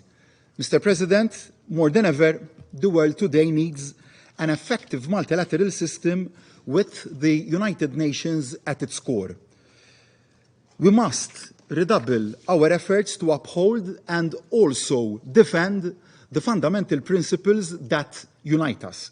We must promote our common values at a time when they are being aggressively undermined and threatened. We must protect them and adequately respond to any contempt for these values. At the same time, we must not lose sight of the fact that we are living in a world where conflicts, unfortunately, are on the rise. The nuclear threat still looms. The climate crisis is, unfortunately, spiraling out of control. Democracy and human rights are under a systematic attack. Global inequalities are deepening. Disinformation and misinformation campaigns are feeding as well as amplifying tensions. No country by itself can tackle these complex and existential challenges. They require our full and collective attention. Effective multilateralism is the only avenue to address these challenges in a decisive and holistic manner. Mr. President, if we are to reach these ambitious goals, we cannot resign ourselves to living in a world where might is right. Last year, the Russian Federation began its aggression against the Ukraine, violating its sovereignty and also its territorial integrity. These acts constitute a blatant violation of the United Nations Charter and also a violation of international law. They were overwhelmingly deplored and rejected by the General Assembly, who had called for Russia's immediate withdrawal of its military forces and the cessation of hostilities. This war profoundly undermines the multilateral system. It weakens and also destabilizes this very Council. The immediate and long-term consequences of such actions by a permanent member of this Council cannot be emphasized enough. And on the occasion of this debate, I reiterate Malta's full support for Ukraine's independence, sovereignty, and territorial integrity within its internationally recognized borders. I equally underline Ukraine's inherent right to self-defense as enshrined in Article 51 of the United Nations Charter. Ukrainian people have paid the heaviest price as a result of this unjustified and unprovoked war of aggression. It has led to another human-made catastrophe as the world was still struggling to find the path to normality following a crippling COVID pandemic. All wars are indeed devastating, and this is, of course, no exception. Lost lives are gone forever and will never be recovered. The scars of those wounded, injured, and traumatized by conflict never fully heal. Once the fighting is over, the road to recovery will still be a long and arduous one. Through its actions, Russia did not only bring war back to Europe's shores, it also generated a global food crisis that has seriously impacted mostly developing countries around the world. And while the Black Sea Grain Initiative allowed almost 33 million tons of grain to be shipped, Russia's unilateral decision to pull out of the deal has seen grain prices unfortunately soar up. Again, I once again state Malta's here uncompromising position that using hunger and food supplies as weapons of war is completely unacceptable. In closing, Mr. President, I reiterate and emphasize once again that there can be no peace in our future if the strong can trample on the weak. There can be no peace if international law can be brushed aside, if geopolitical interests so demand. There can be no peace if the rights of states and individuals can be suspended or revoked at any time. Malta's commitment to peace, dialogue, and multilateralism remain as strong as ever. We remain firm in our resolve to stay at the forefront of the defense of the United Nations Charter, no matter how difficult or disheartening circumstances may seem. We must never give up on peace. We must never give up on dialogue, and we simply cannot afford to do so. In this time of upheaval, our collective reply is to redouble our efforts and continue to invest in our multilateral system, In doing so, we must also reform this Council to make sure it is truly fit for purpose in today's world. A Council that is more transparent, more effective, more representative, more accountable, and also more democratic. Meanwhile, we remain convinced that the only step towards a lasting peace in Ukraine is for Russia to immediately cease all hostilities. It must unconditionally withdraw all its forces and also its military equipment from the entire territory of Ukraine within its internationally recognized borders. Thank you. I thank His Excellency Mr. Abella for his statement. Et je donne maintenant la parole à I now give the floor to His Excellency Mr. Raymond Dongsima, Prime Minister of Gabon.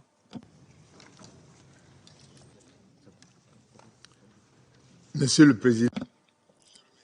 Mr. President, I thank the UN Secretary-General for his enlightening briefing on the terrible conditions and the fallout of the war in Ukraine 19 months after the outbreak of war.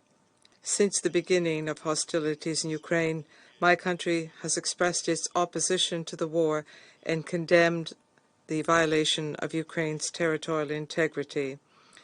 We have unequivocally reaffirmed the principles of the UN Charter as the underpinning of our coexistence. Above all, Gabon has tirelessly called for an immediate ceasefire and for negotiations in good faith between the parties to be taken up in order to silence the weapons. 570 days since the beginning of this deadly war, the shock wave has continued to spread beyond the borders of Ukraine. Millions of people have been forced to flee within Ukraine, and millions more are now refugees beyond national borders. Deaths are counted in thousands, while indiscriminate shelling continues to target essential infrastructures, not sparing nuclear power plants, bridges, hydroelectric dams, schools or hospitals in the path, and the nuclear threat has become even more widespread. The international system, in particular the agricultural sector, as well as many value chains, continue to suffer from the fallout of this conflict. This has worsened the global humanitarian toll by sowing hunger, precariousness, despair, and fear, but also invisible wounds such as hatred and the rejection of others. As we assess this situation, it is not clear whether or not the trauma suffered by children, women, and men exposed to the horrors of war will be reflected in the final tally of this conflict. On this point, we wonder how much horror must be suffered before de-escalation is finally considered. How much terror must be sown before the warring parties agree to sit down to talk. Mr. President, since the outset of hostilities, every rostrum in the United Nations has been the stage for accusations and for opposition. They have not provided relief or remedy for those who have fallen in the trenches or who have been crushed under the debris in the battlefields and in the cities and villages of Ukraine. An alternative to war is possible, and it must be found in existing channels outlined in the UN Charter and in relevant resolutions of this Council. Without delay, we must reconcile with the spirit of the UN Charter. Its beating heart is our common determination to spare present and future generations from the scourge of war. My country reiterates its appeal to the parties to negotiate in good faith in order to put an end to this war. We call on the parties to show restraint and responsibility. Everything must be done to ensure de-escalation and to create conditions which will allow for diplomacy. Gabon is convinced that any unilateral action which further deadlocks the situation, hardens positions, and fuels antagonisms must be ruled out. I reiterate my country's opposition to war. Opposition to the war in Ukraine but opposition to any war in the world, in particular the many chronic and cyclical wars in Africa. Rejecting the mindset of war is not fleeing war, nor is it a sign of cowardice or an opportunist stance. We must draw from the indelible lessons of the history of unjust wars, which have been hammered home, that the fact that those who cause, provoke, or maintain these wars are rarely the winners. Beyond the criminal responsibility which can be established, the tribunal of history will be uncompromising, and that is why we reject this mindset of war. We must uphold the noble ideals of the United Nations. My country has a long-standing tradition of peace which has never let us down, even when we had to take existential choices about our future. We've always been able to opt for peace, and we continue to defend this ideal, which we believe is an imperative, because the war runs counter to the values which underpin this organization and the Security Council. Every day of war brings into question our calling, our mandate, and our credibility. In conclusion, I would like to work together with the parties to help restore peace in Ukraine, because we stand for peace in Ukraine. We support the process of peace and dialogue, and every initiative which aims to activate the channels of diplomacy and to silence the weapons in Ukraine is a good thing. We support the initiatives for peaceful coexistence between Russia and Ukraine. Thank you. I thank His Excellency Mr. Ndong Sima for his statement. To His Excellency the Right Honourable Oliver Dowden, a Member of Parliament, Deputy Prime Minister of the United Kingdom of Great Britain and Northern Ireland. Thank you, President. I am proud to sit here today in solidarity with President Zelenskyy. He and the Ukrainian people have met Russia's invasion of their country with bravery and with courage. I pay tribute to their fortitude. Ukraine's fight against Russian aggression is not only a fight for freedom, it is also a fight for the principles upon which the United Nations itself is based. Principles underpinned by our Charter, which says that all state sovereignty is equal, that territorial integrity is inviolable, that disputes should be settled peacefully, and that we must protect those things together. When Russia's tanks rolled into Ukraine, they trampled over every single one of those principles. They have done so ever since. Every missile, every bomb, every false arrest, every piece of propaganda has been a flagrant assault not only on freedom, but on our multilateral, rules-based system. If we allow Russia to lay waste to what we have built here, the risks to world order, the risks to us all, are grave.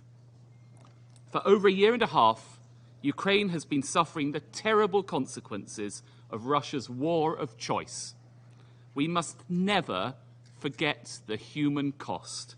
9,500 people killed, 17,000 people injured, reports of 500,000 military casualties on both sides. Russia has callously targeted schools, hospitals, even playgrounds. Ukrainians have been tortured and they have been raped. Men, women, and thousands of children have been forcibly deported from their homes. And the devastation flows beyond Ukraine's borders. Thanks to their destruction of thousands of tons of grain, the hungry and malnourished people of the developing world are Russia's victims too. That is why the United Kingdom will contribute a further £3 million to the World Food Programme to continue President Zelenskyy's Grain from Ukraine initiative. Of course, the only way to end this widespread suffering is through a just and lasting peace. Ukraine has demonstrated their commitment to peace time and time again, including in Copenhagen and in Jeddah this summer. But they have also shown on the battlefield this summer that they are capable of restoring the sovereignty and territorial integrity that must be the foundations of any peace. Ukraine's counteroffensive has put Russia under pressure. In total, Ukraine has regained 50% of the territory seized since the war began. And in Kharkiv and Kherson, the yellow and blue flag flies high once again. That flag flies throughout the rest of the world, reflecting the solidarity we feel to Ukraine. Yet, we may wonder, what difference does this support make when Russia seems so impervious to United Nations demands? When it seeks to fuel its aims with arms from sanctioned states such as Iran and the DPRK, and when it conducts sham elections in Ukraine's own sovereign territory. The truth is this: Russia knows the power of collective action because it tries so hard to weaken and divide the international community. So, just as we need to confront our biggest challenges on global poverty, on climate change, on artificial intelligence collectively, we need effective multilateralism to achieve resolution, to seek justice for the many, many victims, to rebuild ruined cities and create new opportunities, to get grain exports flowing again, to help put Ukraine back on the path to prosperity, to secure peace. And that is what we shall do together. Thank you, Mr. President. I thank His Excellency the Right Honourable Dowden for his statement. I now give the floor to His Excellency Mr. Antony Blinken, Secretary of State of the United States of America.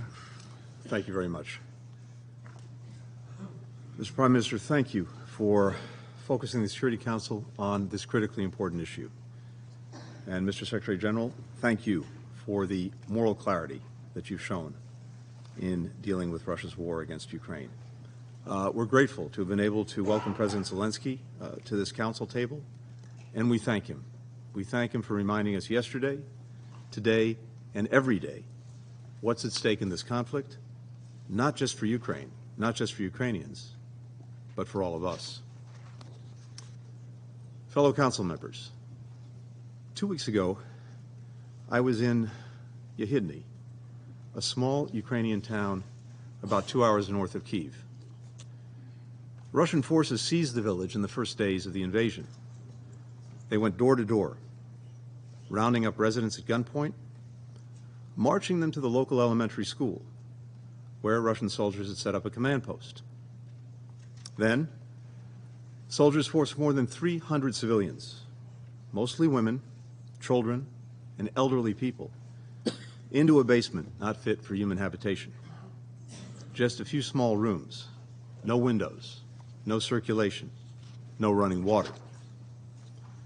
The soldiers held residents there for 28 straight days, using them as human shields, before fleeing when Ukrainian defenders arrived to liberate the town. In Yehidny, 2 residents took me into the basement where they and others had been imprisoned.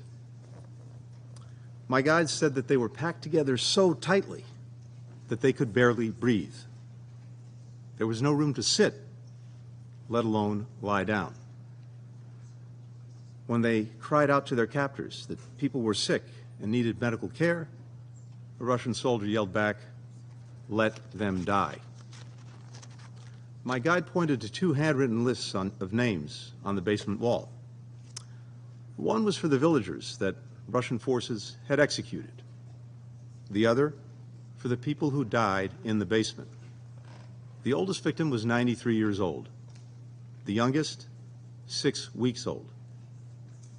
The Russians only allowed the removal of bodies once a day.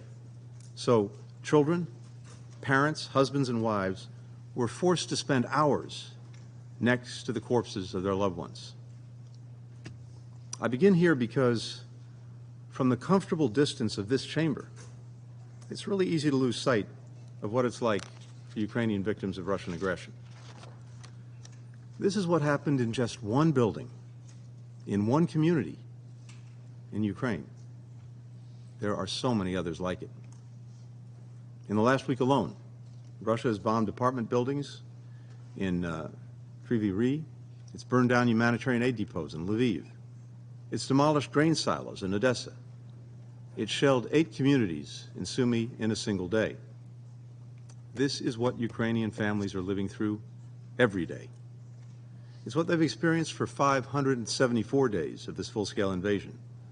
It's what they'll endure tomorrow and the day after that, for as long as Russia wages his vicious war. A war that President Putin openly declared from the outset is aimed at erasing Ukraine from the map as a sovereign country and restoring Russia's lost empire.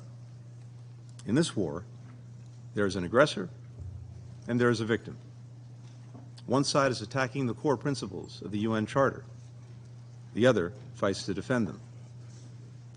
For over a year and a half, Russia has shredded the major tenets of the United Nations Charter, the Universal Declaration of Human Rights, international humanitarian law, and flouted one Security Council resolution after another.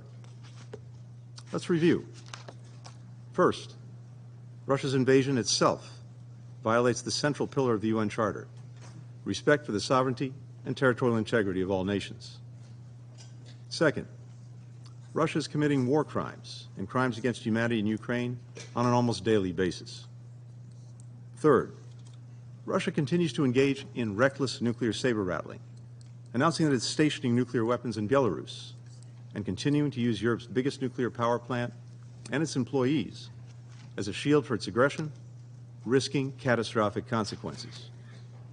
Fourth, Russia is weaponizing hunger. Thanks to the Black Sea Grain Initiative, brokered by the Secretary General and Turkey, approximately 33 million metric tons of grain reached global markets, driving down food prices around the world. Nearly 2/3 of the wheat exported through that deal went to developing countries. Not only did Putin pull out of the deal, but Russia is now mining Ukraine's fields, bombing its ports and rails, burning its silos. As a result, Ukraine's wheat exports will likely fall by 2.8 million metric tons this year. That is the equivalent of 5.5 billion loaves of bread trapped in the world's breadbasket. Russia, meanwhile, on track for a record year of grain exports. The hungrier the world is, the more Moscow profits. Fifth, Russia is using Iranian drones to attack Ukrainian civilians. Drones that Russia procured from Iran in violation of Security Council Resolution 2231. Finally, just last week, Russia hosted North Korean dictator Kim Jong-un. Putin said that they discussed ways to cooperate militarily, while Kim pledged the DPRK's, and I quote, full and unconditional support, end quote, for Russia's war of aggression. Of course, the transfer of arms between Moscow and Pyongyang would violate multiple resolutions of this council. It's hard to imagine a country demonstrating more contempt for the United Nations and all that it stands for. This from a country with a permanent seat on this council. President Putin is betting that if he keeps doubling down on the violence, that if he's willing to inflict enough suffering on enough people, the world will cave on its principles and Ukraine will stop defending itself. But Ukrainians are not giving up, for they've seen what life would look like if they submit to Russian control. It's that basement in Yehidny. It's families having their children torn away from them and deported to Russia. Children taken away from their parents and deported far away. It's the rubble of Mariupol. It's the mass graves of Bucha. We are not giving up either. Indeed, since we were last here, a growing number of countries have come together to try to forge a different way forward. In June, over a dozen countries met with Ukraine in Copenhagen to discuss the path toward a just and lasting peace, one that upholds the United Nations Charter and its core principles. 2 months later, more than 40 countries, including many members of this Council, carried forward that discussion with Ukraine and Jeddah. President Zelenskyy has put forward a 10-point plan for such a peace. President Putin has put forward nothing. Now, some argue that continuing to stand with Ukraine and holding Russia accountable distracts us from addressing other priorities, like confronting the climate crisis, expanding economic opportunity, strengthening health systems. That is a false choice. We can and we must do both. We are doing both. We must work together to tackle the global challenges that are affecting our people, meet the Sustainable Development Goals, invest in a world where all people have an opportunity to reach their full potential. The United States is the world's leading contributor to these efforts. And as President Biden told the General Assembly yesterday, we will continue to do more than our share to answer the imperatives of our time. At the same time, as President Biden has made clear, we must continue to shore up the pillars of peaceful relations among nations, without which we will be unable to achieve any of our goals. That's why we must send a clear message, not only to Russia, but to all would-be aggressors, that we will stand up, not stand by, when the rules that we all agreed to are being challenged. Not only to prevent conflict, instability, and suffering, but to lay the foundation for all that we can do to improve people's lives in times of peace. I opened by sharing the horrors that I saw in Yehidny. Let me close by telling you what else I saw that day in Ukraine. I saw volunteers rebuilding homes that had been razed by Russian bombs, farmers harvesting fields, people reopening businesses, citizens clearing mines and unexploded ordnance, children returning to schools. In short, I saw a nation rebuilding and reclaiming its future. That is the right of all members of our United Nations. That's what we defend when we stand up for the international order. The right of people not only to survive, but to thrive, to write their own future. Our people, Ukraine's people, the people of all nations, get to write their own future. We cannot, we will not let one man write that future for us. Thank you. I thank His Excellency Mr. Blinken for his statement, and now I give the floor to His Excellency Mr. Sergei Lavrov, Minister for Foreign Affairs of the Russian Federation. Mr. President, Mr. Secretary General, colleagues, the existing international order was based on the ruins and following the colossal tragedy of the Second World War.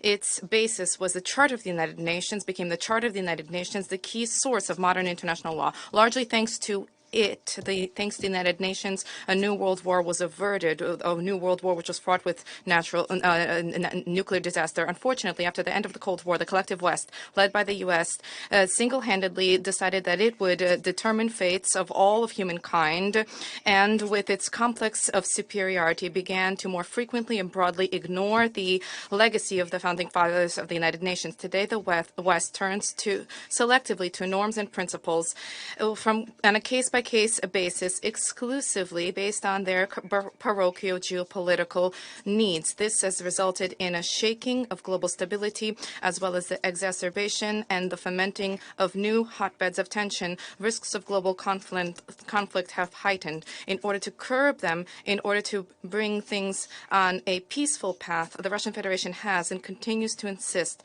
on all provisions of the United Nations Charter being respected and applied not selectively, but fully in their full and interconnected way. This includes the principle of the sovereign equality of states, non-intervention in their domestic affairs, respect for territorial sovereignty and territorial integrity, and the right of peoples to self-determination. And the actions of the U.S. and their allies attest to the systematic violation of the balance of needs which have been enshrined in the Charter. Since the collapse of the USSR and the establishment of independent states in its place, the U.S. and its satellites have egregiously and openly openly interfered in the domestic affairs of Ukraine, as was publicly and even with pride recognized by the Deputy Secretary of State Victoria Nuland in 2013. The $5 billion was spent on cultivating Ukrainian politicians in Kyiv by the West. All of the facts are being swept under the rug. There are attempts to cancel all of what happened since prior to 2014. And for this reason, the theme of today's meeting proposed by the Albanian presidency is most apt, which allows us to restore the chronological succession of events, specifically in the context of relations of the main acting parties in the implementation of the principles and the purposes of the UN Charter. In 2004 to 2005, the West, with the aim of bringing to power pro-American candidate, sanctioned the first coup in Kyiv, forcing the Constitutional Court of Ukraine to adopt an unlawful decision on the conduct of something which was stated in the Constitution, namely a third round of elections. And even more unceremonial intervention in domestic affairs was cleared during the second Maidan in 2013 to 24. Then a litany of Western leaders directly encouraged participants in anti-government demonstrations and acts of violence. The same Victoria Nuland discussed with the U.S. ambassador in Kyiv the composition of the future government to be composed of putschists and the EU's real place in world policy. We all remember her obscene 2 words, showing that the EU swallowed this. In February 2014, the U.S. selected individuals who became key participants in the brutal coup, which was organized, I would recall, one day after what was reached under the guarantees of Germany, Poland, and France. I refer to the agreement between the legitimately elected president of Ukraine and the opposition leaders. The principle of non-intervention in domestic affairs was repeatedly trampled upon. Immediately after the coup, the putschists announced that their top priority was to deny the rights of Russian language speakers in Ukraine, and the residents of Crimea and southeast of the country who refused to reconcile themselves to the outcomes of the coup were labeled terrorists. A punitive operation was unleashed against them. In response to this, Crimea and Donbass conducted referenda fully in line with the principles of equality and self-determination of peoples, which are enshrined in paragraph 2 of Article 1 of the UN Charter. Western diplomats and politicians vis-à-vis Ukraine have been turning a blind eye to this important norm of international law. They have been trying to take all the background and the essence of what has happened and trying to distill this to the inadmissibility of violation of territorial integrity. Let us recall in this connection, a UN declaration was adopted unanimously in 1970. This is a declaration on the principle of international law pertaining to friendly relations and cooperation amongst states. In line with the Charter of the United Nations, enshrines the following: the principle for the respect of territorial integrity is applicable, I quote, to states who, in their actions, comply with the principle of equality and self-determination of peoples, and subsequently having governments which represent the entire people residing on the given territory. End of quote. To the fact that the Ukrainian neo-Nazis who seized power in Kyiv did not represent the population of Crimea and Donbass is something which does not need to be proven, and the unconditional support from Western capitals of the criminal actions of the Kyiv regime is nothing other than a violation of the principle of self-determination subsequent to an egregious violation in interference in domestic affairs. Poroshenko and Zelenskyy adopted racist laws on the prohibition of everything Russian: education, media, culture, the destruction of books and monuments, a prohibition on the Ukrainian Orthodox Church, seizure of its property. These all became blatant violations of paragraph 3, Article 1 of the UN Charter on the respect for human rights and basic freedoms for all, without distinction as to race, gender, language, and religion. Not to mention the fact that these actions directly ran counter to the Constitution of Ukraine itself, the Constitution which sets out the obligation of the state to respect the rights of Russian and other national minorities. When we hear calls for implementation of the peace formula to bring Ukraine back to the 1991 borders, a question arises, who is being called for this? Those calling for this, are they familiar with the statements of Ukrainian leadership about what they intend to do with the residents of the relevant territories. And with respect to them, publicly, at the official level, repeatedly there have been threats voiced of their physical or legal annihilation. Incidentally, similarly, Western not only has not been deterring its Western protégés in Kiev, but has enthusiastically been encouraging this anti-Russian policy. Incidentally, similarly, members of the EU and NATO have for decades been encouraging the actions of Latvia and Estonia to strip the rights of hundreds of thousands of Russian language residents who have been called non-citizens. Now there is a serious discussion for the introduction of criminal responsibility, criminal liability for the use of their mother tongue.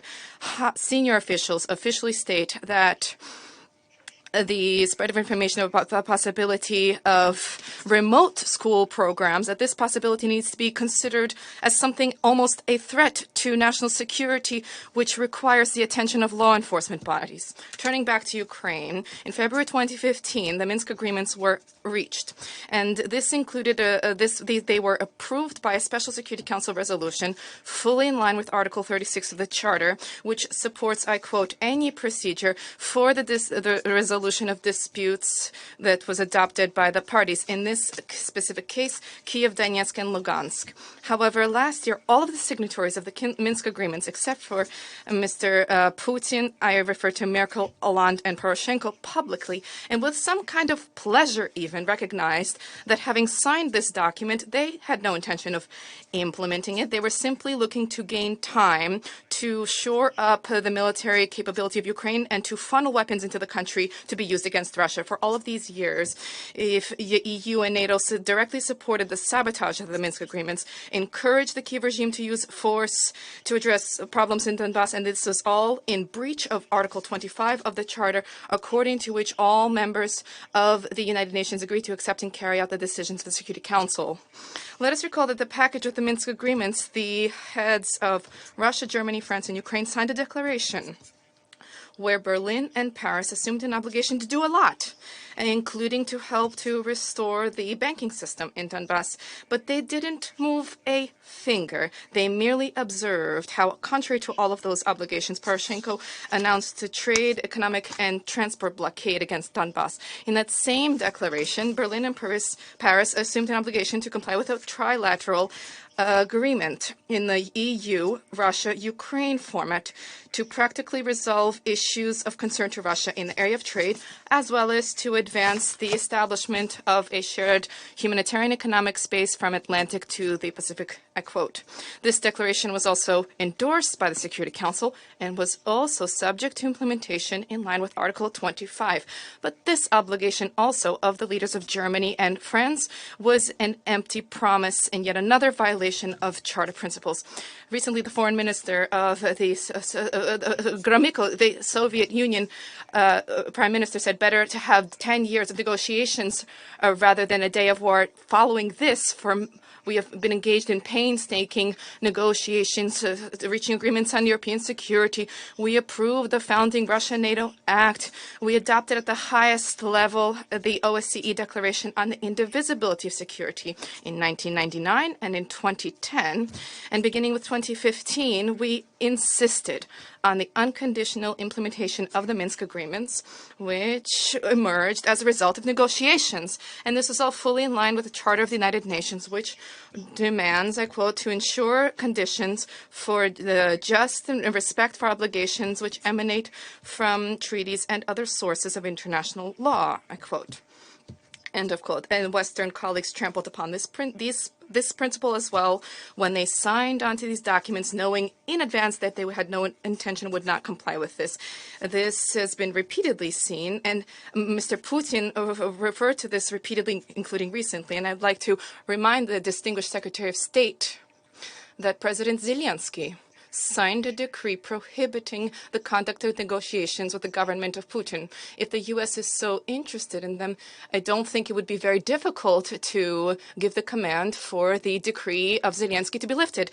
Now, in our Western opponents' rhetoric, we hear slogans, invasion, aggression, annexation, not a word about the root causes of the problems, where they cultivated and encouraged openly Nazi regimes which openly rewrote the outcomes of the Second World War and the history of their own people. A substantive negotiation based on facts and respect for all of the requirements of the UN Charter is something which the West has avoided. And it seems that there is a fear of professional discussions that would reveal demagoguery with incantations of territorial integrity. Former colonial powers fail to mention the need for Paris to return the so-called French Mayotte and the composition of the islands, for London to withdraw from the Chagos archipelago, to begin discussions with Buenos Aires and the Malvinas Islands. These supporters of champions of territorial integrity in Ukraine now make it appear as if they don't even remember the sense of the Minsk agreements, which lies, I recall, in the reunification of Donbass and Ukraine, with a guarantee for respect for the fundamental human rights. First and foremost, the right to one's mother tongue. Having torn apart these agreements, the West now bears full responsibility for the collapse of Ukraine and for the fomenting of civil war there. Other principles in the Charter, respect for which could have prevented the security crisis in Europe and could help to reach an agreement on the basis of balance of interest, I would mention Article 2 of Article 8, which sets out the need to develop the practice of peaceful resolution of dispute with the assistance of regional organizations. In line with this principle, the Russian Federation, together with our allies, has been consistently advocating the restoration of contacts between the Collective Security Treaty Organization, the CSTO, and NATO to facilitate the practical implementation of the above-mentioned outcomes of the OSCE Summit on the Indivisibility of Security, which stipulate, among other things, I quote, "Not a single state, group of states, organization can be vested with primary responsibility for the maintenance of peace and security and stability in the OSCE region, or consider any part of that region as a sphere of influence, of its influence." It's clear to all that this is specifically what NATO was doing in its attempt to create a full superiority and in Europe and now in the Asia-Pacific. However, the repeated appeals of bodies of the CSTO to NATO were disregarded. The reason for such an arrogant position of the U.S. and their allies, as we see once again today, lies in an unwillingness to engage in any equitable dialogue with any party. If NATO had not rejected the proposal of the CSTO to cooperate, then perhaps we could have avoided numerous negative processes which resulted in the current European crisis, because Russia had been not listened to or deceived for decades. Today, at the proposal of the presidency, we are discussing effective multilateralism. Let us not forget the numerous facts of the genetic avoidance of the West of any forms of equitable cooperation. Consider Joseph Borrell's Pearl, that Europe is a flourishing garden surrounded by jungles. This is purely neo-colonialism with disregard for sovereign equality of states and the need to, and disregard for strengthening the principles of the UN through effective multilateralism. Trying to prevent democratization in international relations, the U.S. and its allies are openly and unceremoniously trying to privatize the Secretariat of the UN, in circumvention of the Secretariat, trying to advance unconsensual mandates with claims to have the right to accuse those who, for one reason or another, are inconvenient to Washington. In this connection, let us recall the need for stringent compliance with the Charter, not just by member states, but also by the Secretariat of our organization. According to Article 100, the Secretariat has an obligation to act impartially and should not receive any instructions from any government. We have already talked about Article 2, and I wish to draw attention to a key point, paragraph 1, an organization based on the principles of sovereign equality of states. Building upon this principle, the General Assembly in the above-mentioned 1970 declaration reaffirmed, I quote, the inalienable right of each state to select for itself the political, economic, social, and cultural system without intervention from any side. End of quote. And in this connection, we have serious questions that arise about the statements which our distinguished Secretary General delivered on the 29th of March, that, and I quote, autocratic rule does not guarantee stability. This is a catalyst for chaos and conflict. And robust democratic societies are capable of correcting themselves, improving themselves. They can stimulate change, even radical change, without any bloodletting or violence. One cannot but recall the changes that were introduced by the aggressive misadventures of robust democracies in Yugoslavia, Afghanistan, Iraq, Libya, Syria, and many others. The distinguished Secretary General then said, democracies are the centers of broad cooperation rooted in the principles of equality, participation, and solidarity. End of quote. Worthy of note is that this was all stated, this was all announced by something Biden convened beyond the outside of the framework of the UN, the so-called Summit for Democracy. The U.S. administration selected the participants of this on the principle of loyalty. Loyalty not so much for Washington, but rather the Democratic Party, which rules in Washington, attempts to use a new formula to address issues directly contradict paragraph 4, Article 1 of the UN Charter, which sets out the need, I quote, to ensure the role of the organization as a center for agreeing on action for the achievement of shared goals. Contrary to this principle, many years ago, France, Germany, they proclaimed an alliance of multilateralists, where they also invited only those who were obedient.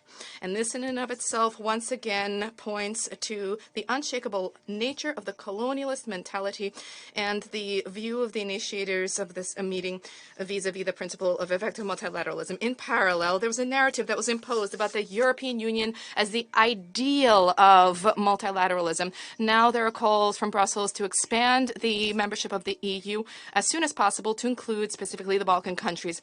But most importantly, this is not about Serbia, not about Turkey, where for decades hopeless talks have been carried out for their entry, but rather this is about Ukraine. Joseph Borrell recently said that the Kiev regime needs to be accepted into the EU as soon as possible. Apparently, had it not been for the war, this would have taken years, and now there's a need to do so without respect for any criteria. Serbia, Turkey, and others, they'll wait, but the Nazis can skip the queue to enter the ranks of the EU. Incidentally, at the same Summit for Democracy, the Secretary General proclaimed that democracy emanates from the Charter of the United Nations. The first words of the Charter, we the people, reflects a fundamental source of legitimacy, the consent of the governed. End of quote. It is useful to compare this premise with the track record of the Kiev regime, who, beginning with the coup in 2014 and the war being unleashed against its own people, against the millions of people who did not consent to rule by neo-Nazis and Russophobes, thereby undermining the territorial integrity of Ukraine. Those who, contrary to the Charter, divides humanity in democracies and autocracies, fail to respond to the question of what category they place the Ukrainian regime in. I won't wait for an answer. So there's a question about the relationship between the Security Council and the General Assembly. The Western aggressive clique has been peddling the theme of abuse of the right of veto, and not with an incorrect focus on members of the UN. They have reached the result. This was resulted in the situation that after every exercise of the veto, the General Assembly considers the matter. This is not a problem for us at all, because the Russian approaches to all issues on the agenda are open. There is does not pose a difficulty for us to expound on our positions or lay them out yet again.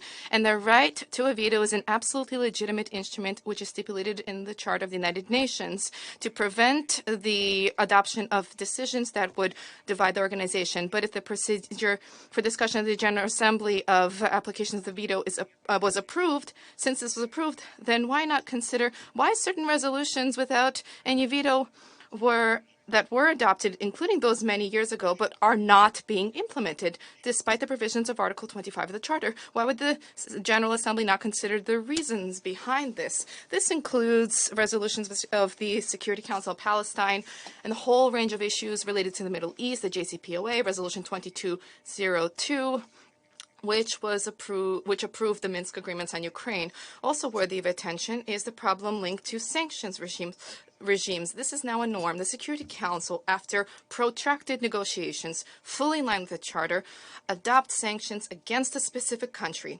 Subsequently, the U.S. and its allies impose against that same state additional, supplemental, unilateral restrictions which did not secure the consent of the Security Council and are not included in its resolution as part of the agreed-upon package.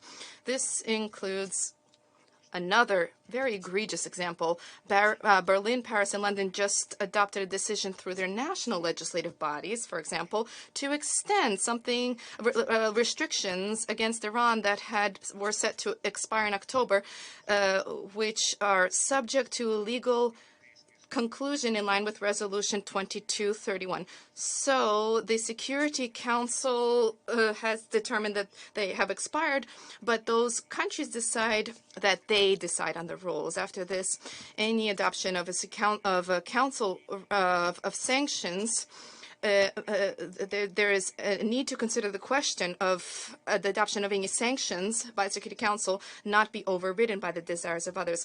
Also important is for sanctions regime through the Security Council to be time-bound insofar as their being unlimited in nature deprives the Council of flexibility vis-a-vis the impact on the sanctioned government's policy. There's a need to consider humanitarian limitations of sanctions.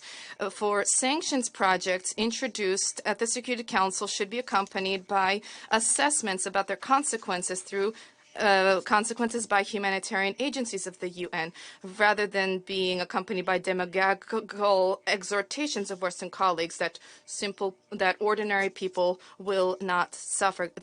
We see a deep crisis in international relations, and the lack of willingness to redress this situation by the West. And the organization is responsible for the fate of the world in the historic context. There's a need to abandon parochial, short-sighted arrangements in national elections of any given member state being taken into account. Let us once again recall, nearly 80 years ago, having signed on to the UN Charter, world leaders agreed to respect the sovereign equality of all states, large states, small states, poor ones, rich ones, monarchies, republics. In other words, even then, humankind recognized the need for equitable, polycentric world order as a guarantee for the sustainability and security of its development. For this reason, we're not talking today about subordinating ourselves to some kind of a rules-based order, but we are talking about compliance with all of the obligations which we shouldered when signing the Charter in all of their integral and interconnected nature. Thank you.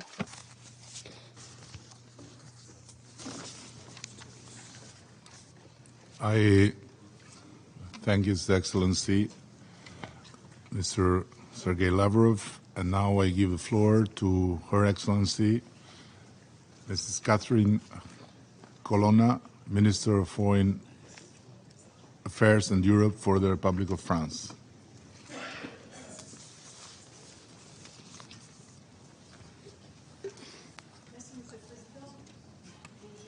Microphone, please. I thank the Secretary General for his remarks. I wish to take this opportunity to begin by applauding the statement delivered by the President of Ukraine, Volodymyr Zelenskyy. For the past 18 months, he has been embodied Ukrainian action. He has been the countenance and the voice of millions of Ukrainian people who have been fighting for their freedom with admirable courage. Before this council, whose mandate focuses on international peace and security, his call is something which we need to respond to. On 24 February 2022, the Russian Federation chose to unleash a war of aggression against a sovereign state in violation of all its international commitments and principles, which for 8 decades prevailed in relations among nations. A war with no other motivation than the Russian desire to restore its dream of an imperial past, despite the fact that this had been condemned by history. Ukraine is evidently the main victim of this war. Ukraine and its people every day endure atrocities, war crimes, shelling, torture. Ukrainian children, thousands of Ukrainian children have been forcefully abducted from their families and transferred to the Russian Federation. This is an abomination. Ukrainian women, men, children have endured mass rape, which has been used as a war crime, another crime. Yes, this war is a war against Ukraine, against the Ukrainian people, but this is also a war against the rules of international life. For this is a war against the most basic principles of our shared charter. First and foremost, the respect for the sovereignty and territorial integrity of states. This is a war against the very idea of the United Nations. This is a war against the pillars of our collective security at a time when Russia has been harnessing the security of nuclear facilities as a leverage for the advancement of its aggression. This is a war against shared heritage of humankind, against cultural heritage, which Russia has been targeting in Odessa and elsewhere, targeting global food security with the sudden and cynical termination of the Black Sea Grain Initiative. And more than 270,000 tons of grains have been systematically destroyed by Russian bombardment during the month of August alone. For a member of this council to use hunger as a weapon is yet another transgression, following on a litany of others. And we need to consider the moral implications of this. This is a war which concerns all of us. For this reason, we will not waver. In the face of this aggression and the destabilization that it has generated throughout the world, only a handful of states, which states one should consider, support the catastrophic choice of Russia. The General Assembly, like the Security Council, are largely united around shared principles.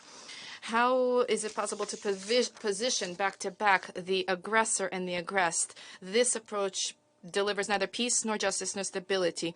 If we allow the Russian aggression to be rewarded today, let us not deceive ourselves. We will once again have to bring together the Security Council in this hall, for there will be other aggressions that will proliferate here and elsewhere, and nobody will be safe any longer.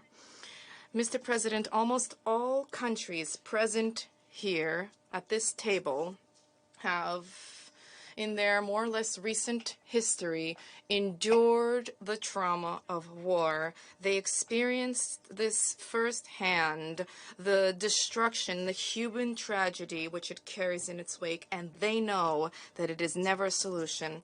Tomorrow, as is the case with every 21st of September, we commemorate the World Day of Peace.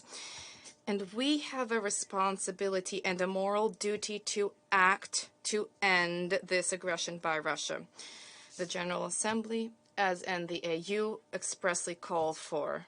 On 21 September, as has been the case every day since the outbreak of this war, France has been mobilized and will continue to mobilize to thwart this aggression for our common good. France will continue to act on the basis of shared principles.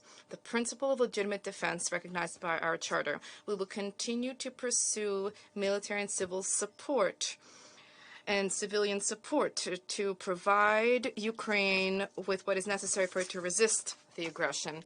The principle of justice and dignity. We will continue to support Ukrainian and international jurisdictions to ensure that there is no impunity for crimes perpetrated by Russia. The principle of solidarity. We will continue to pursue and to step up our tangible support for the countries most hard hit by the global food crisis provoked by Russia. And we will step up our humanitarian assistance to benefit people in need throughout the world. Mr. President, the primacy of law over force, international solidarity, and support for the most vulnerable are principles which lie at the heart of President Zelenskyy's peace formula. This is why each day more and more of us support it. I call upon all states who have not yet done so to work to that end. Thank you. I thank Her Excellency Madame Colonna for her statement. And I now give the floor to His Excellency Mr. Mauro Vieira, Minister for Foreign Affairs of the Federative Republic of Brazil. I thank the Presidency of the Security Council for organizing this meeting. Mr. President, the conflict in Ukraine has added numerous stresses to the multilateral system, which was already subject to multiple complex challenges and increasing dissent. The current context of polarization and distrust does not create favorable conditions for the multilateral instances of international peace and security to operate effectively. The world is facing the highest number of violent conflicts since World War II, and 2 billion people, a quarter of humanity, are living in areas affected by conflicts. Yet, our collective institutions are not adequately responding to these challenges. As the concept note of this debate rightly points out, the inability of the Security Council to adequately fulfill its mandate is undermining its credibility and leading to renewed calls for its long overdue reform. In these troubled times, daunting violations of core values of the principles of the United Nations, Brazil has been encouraging member states to revive the spirit of San Francisco in the search for peace for present and future generations, which is the fundamental mission of this organization. Brazil fully respects and upholds the right of self-defense of all member states under Article 51 of UN Charter.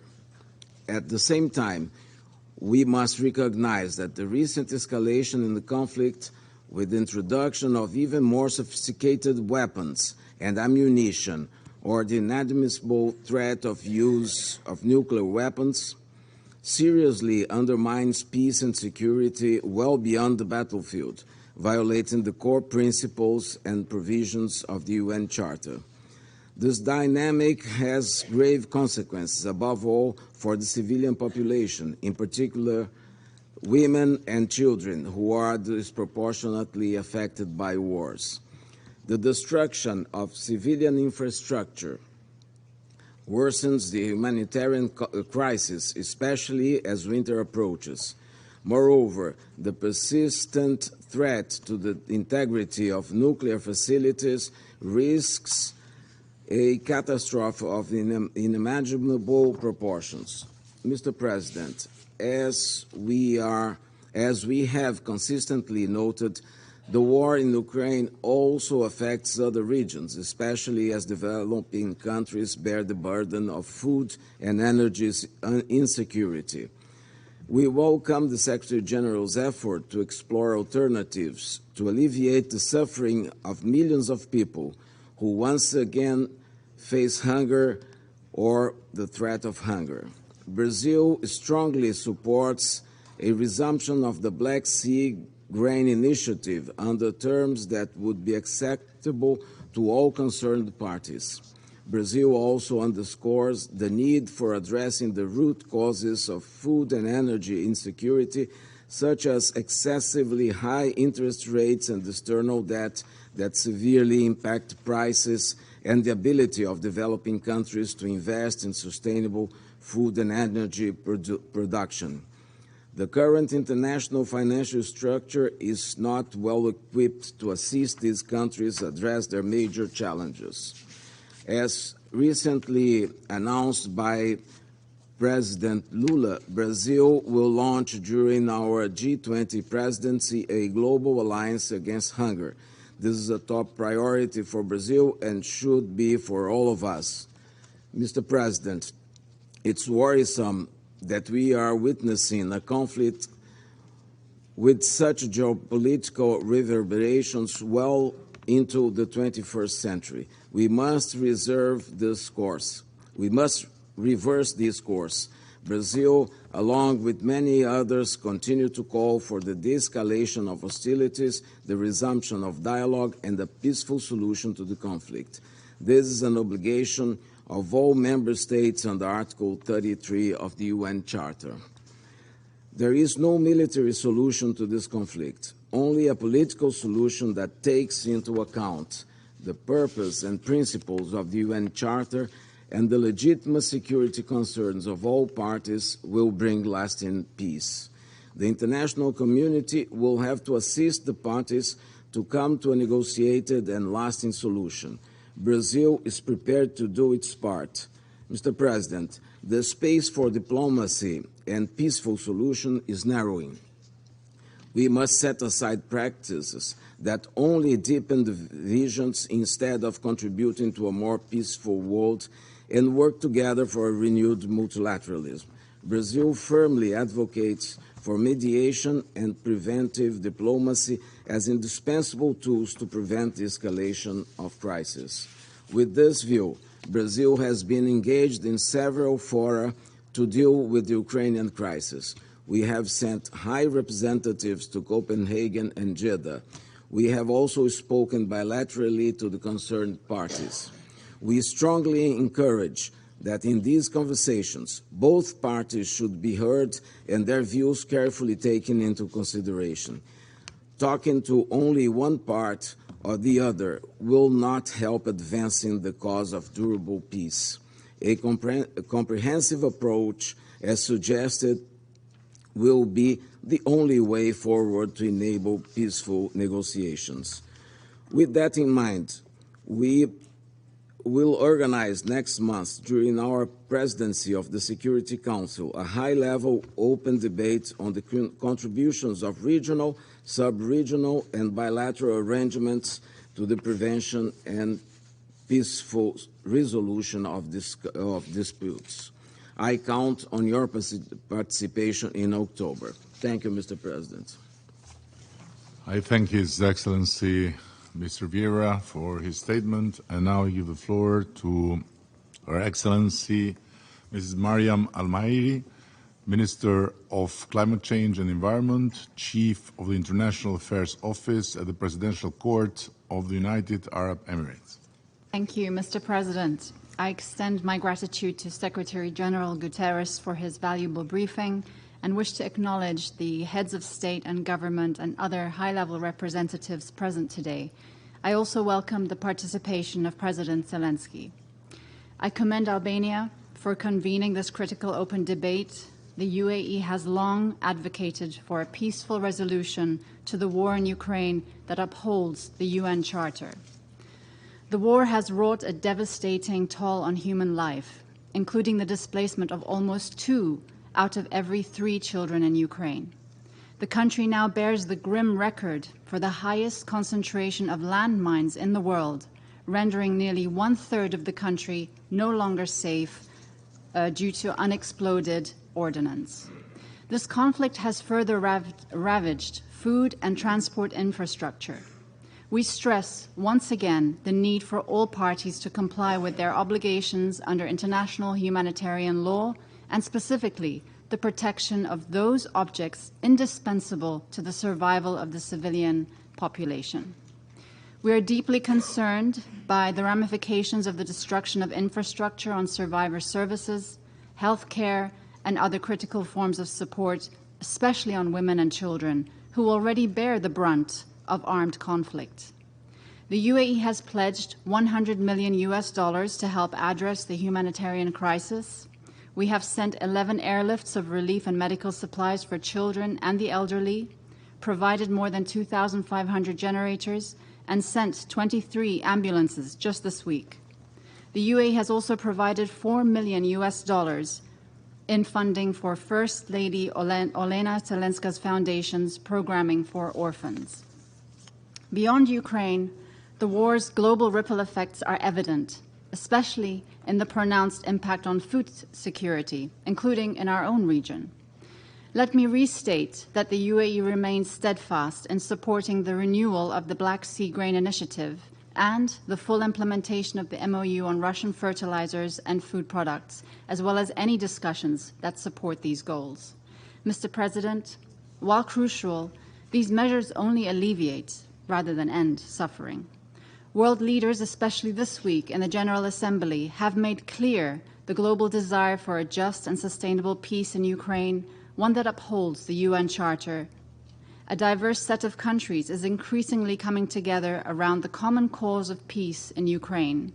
We welcome the role played by countries such as the Kingdom of Saudi Arabia and China, as well as the African Peace Initiative, in supporting all possible routes to a peaceful settlement. In these calls, there is growing recognition of the urgency of the task, not just for Ukraine, but for all of us. The war amplified the erosion of faith in multilateralism. Achieving peace can begin its restoration. Of course, peace will only come out of diplomatic talks between Russia and Ukraine, and it will only be just and sustainable if it upholds the UN Charter. The UN Security Council and its members have a vital role to play in this process. We can encourage and incentivize de-escalation, extend the urgency to uphold the UN Charter to every file before us, and expand the circle of peacemakers to reflect today's global realities. We would welcome an increasingly representative council and believe the discussions on Security Council reform should move forward with serious intention. Though the path to peace in Ukraine may be arduous, it doesn't license inaction. There is only one sustainable path to a just and lasting peace in Ukraine, in line with the UN Charter and preserving its sovereignty, independence, and territorial integrity, and the UAE stands ready to support that objective. Thank you, Mr. President. I thank Her Excellency, Ms. Almairi, for her statement, and I give the floor to His Excellency, Mr. Ma Jiaosu, Executive Vice Minister of Foreign Affairs of the People's Republic of China.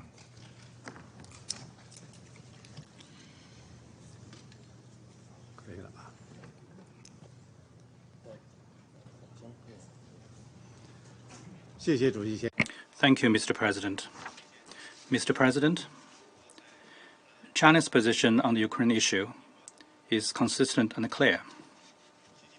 President Xi Jinping put forward 4 points on what must be done, 4 things the international community must do together, and 3 observations. They have become fundamental guidance for China to handle the Ukraine issue.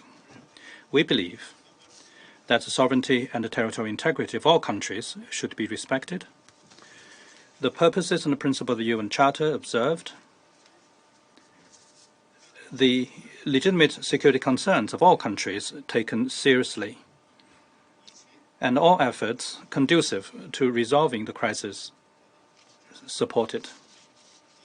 In February this year, we released China's position on the political settlement of the Ukraine crisis, laying out 12 propositions, including respecting sovereignty, ceasing hostilities, resuming talks, stopping unilateral sanctions, etc. The core message is facilitating talks for peace. China has maintained close communication on the Ukraine crisis with various relevant parties and the rest of the international community. The Special Representative of the Chinese government on Eurasian affairs has visited countries concerned and attended the International Conference on Ukraine in Jeddah. China has facilitated talks for peace in its own way and played a positive and constructive role in resolving the Ukraine crisis. Mr. President, the Ukraine crisis is still on. The intense situation on the battleground and the accumulating risks of spillover have exerted a significant impact internationally. The Ukraine crisis has become what it is today for a variety of deep and complex reasons.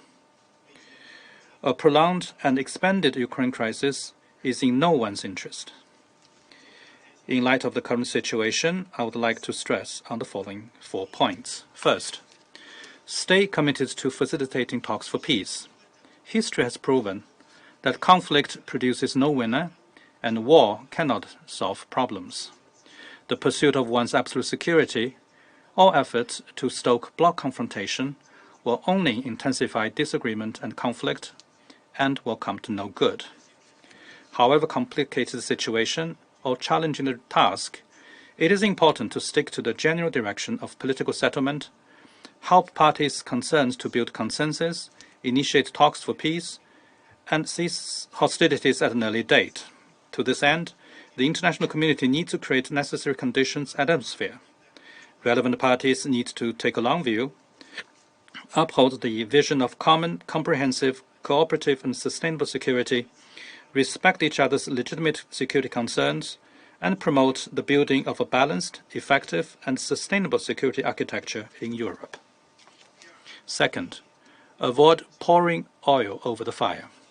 All parties should exercise restraint and not increase or escalate tension.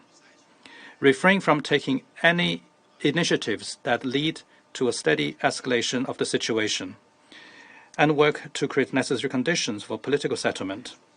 We should safeguard the bottom line of nuclear security and prevent man-made nuclear accident. Third, manage the spillover risks. The Ukraine crisis has dealt a heavy blow to world economic recovery and global development, and severely affected the world food, energy, and financial security. Developing countries are the first to bear the brunt.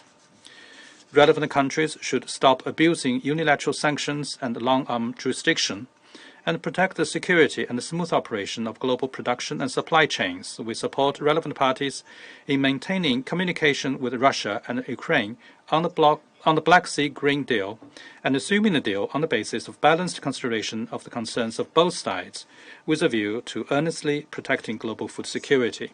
Fourth, ease the humanitarian crisis. In 2023, as many as 339 million people around the world are in need of humanitarian aid, some 70 million more than at the beginning of 2022. The Ukraine crisis has produced millions of displaced people and destroyed multiple important large-scale infrastructure. The parties to the conflict should strictly observe international humanitarian law, follow the principles of necessity, distinction, and proportionality, protect civilians and civilian infrastructure, and provide rapid, safe, and unimpeded humanitarian access in order to lessen the suffering of civilians. The international community and the humanitarian institutions should honor the principles of humanitarian aid and step up efforts to help people affected, tide over difficulties. China attaches great importance to the humanitarian situation in Ukraine. At the beginning of the crisis, we put forward a 6-point initiative for preventing a massive humanitarian crisis, and have all along played a constructive role in easing the humanitarian situation. We have provided multiple batches of humanitarian supplies to Ukraine. Mr. President, China will stay committed to the true multilateralism, stay committed to an objective and just position, and will always stand on the side of dialogue, on the side of peace, and on the right side of history. We are ready to work with Security Council members and relevant parties to continue playing a constructive role for the political settlement of the Ukraine crisis. Thank you, Mr. President. Thank you, Your Excellency, Mr. Ma, for your statement. And now I give the floor to representatives of Mozambique. Thank you very much, Mr. President. I wish to thank the Albanian presidency for convening this briefing. We also wish to express our deep gratitude to the Secretary General for his invaluable insights. Mr. President, it is not redundant that we remind ourselves of the importance of multilateralism, fostering cooperation, partnership, interaction between states based on a shared system of norms and values. Multilateralism also involves consultation, dialogue, inclusion, respect, solidarity, and is guided by collectively developed rules that ensure sustainable and effective cooperation.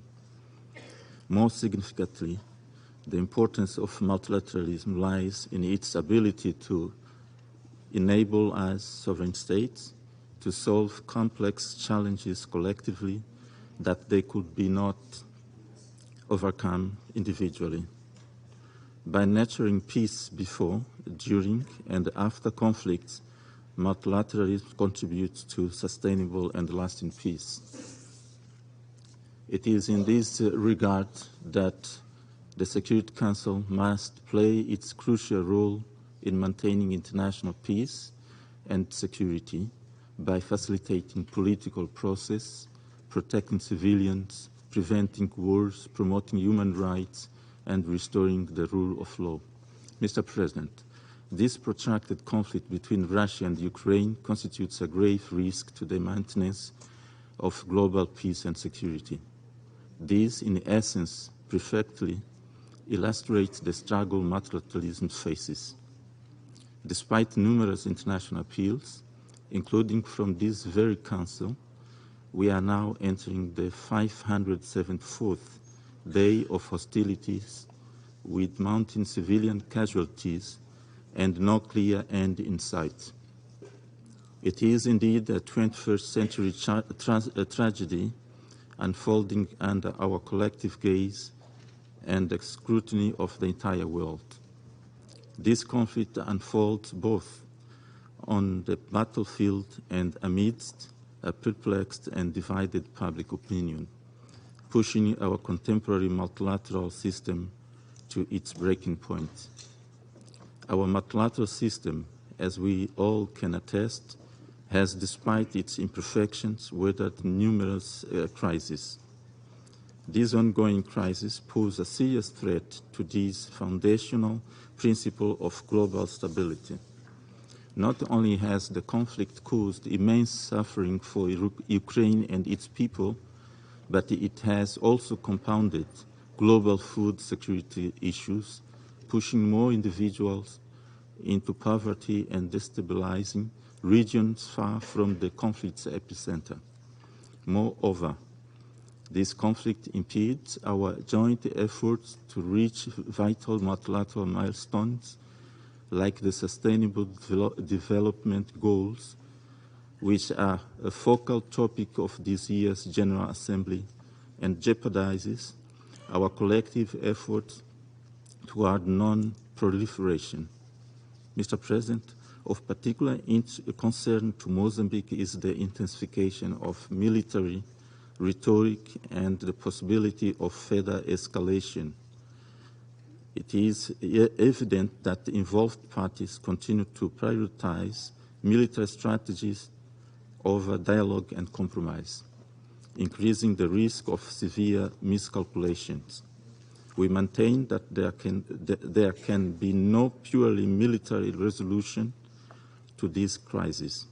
Should one be pursued, it will weigh heavily on the Council's conscience for a generation to come. We remain unyielding in our advocacy for a political and negotiated end to this conflict. We once again urge all parties to silence the guns, engage in earnest in diplomatic efforts aimed at the swift resumption of direct negotiations. A lasting peace, consistent with the Charter, remains the sole viable solution. I thank you, Mr. President. I thank the distinguished representative of Mozambique, and now I give the floor to His Excellency, the Chancellor of Germany, Mr. Scholz.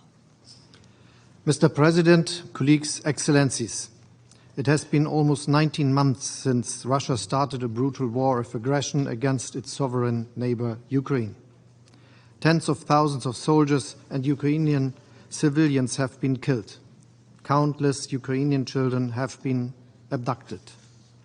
Russian troops have murdered, raped, and tortured. They are razing towns and villages to the ground. They are mining entire regions, turning cornfields into death traps. This war is taking place in Europe, but its repercussions are felt throughout the world. Russia has deliberately removed millions of tons of grains and fertilizer from the world market, which countries around the globe need to guarantee food security. Russia is deliberately targeting grain silos and port infrastructures. And Russia has withdrawn unilaterally from the Black Sea Grain Initiative, triggering more poverty and more food insecurity all over the world. There is no justification for that. Any claims that sanctions are hampering Russian exports of crops and fertilizer are false. There are no sanctions impeding such exports. On the contrary, Russia dominates the global fertilizer market. 2022 was a record year for Russian wheat exports. The reason for the continued suffering in Ukraine and around the world is shockingly simple. Russia's president wants to follow through with his imperialistic plan to conquer his sovereign neighbor, Ukraine. Mr. President, the United Nations has expressed very clearly what it thinks of Russia's war of aggression, most recently on the 23rd of February of this year. The General Assembly called for a comprehensive, just and lasting peace. This demand is directed at Russia. It remains unanswered. Nothing rings out louder today than Russia's silence in response to this global call for peace. Some argue that this war could have been prevented by diplomatic means. In fact, France and Germany have held hundreds of meetings with Moscow and Kiev since the beginning of Russia's attack on eastern Ukraine in 2014. Our aim was to find a diplomatic solution that is in line with international law. All these endeavors failed because one party, Russia, chose war over diplomacy. But there has been no lack of diplomatic efforts. Some call for immediate ceasefire. I acknowledge their good intentions. We all want an end to the killing today rather than tomorrow. And yet we must beware of seemingly easy solutions that promise peace in name only. Peace without freedom is oppression, and peace without justice is a dictate. In the resolutions of the General Assembly, we have laid out the path towards peace. Peace means respecting the UN Charter. Peace means respecting the territorial integrity and political independence of Ukraine. That is the promise of UN Charter gives to every United Nations member state. No one longs for peace more than the Ukrainians. The peace plan that the Ukrainian president has laid out is proof of that. The recent meetings in Copenhagen and Jeddah were important. This work should be continued. It should be continued in the pursuit of one goal, finding peace that respects the principles of the UN Charter. Mr. President, the more decisively we rally behind these principles, the more determined we are in pushing for a just peace, and the more united we are in our rejections of Russian aggression, the sooner this war will end. The sooner this human suffering will end in Ukraine and around the world. This goal is worth our utmost efforts. Thank you. I thank the Chancellor of the Federal Republic of Germany, His Excellency Mr. Olaf Scholz. There are still a considerable number of speakers remaining on my list for this meeting, so I intend, with concurrence of members of the Council, to suspend the meeting until 15:30 or 3:30 p.m. for our American friends. So the meeting is suspended.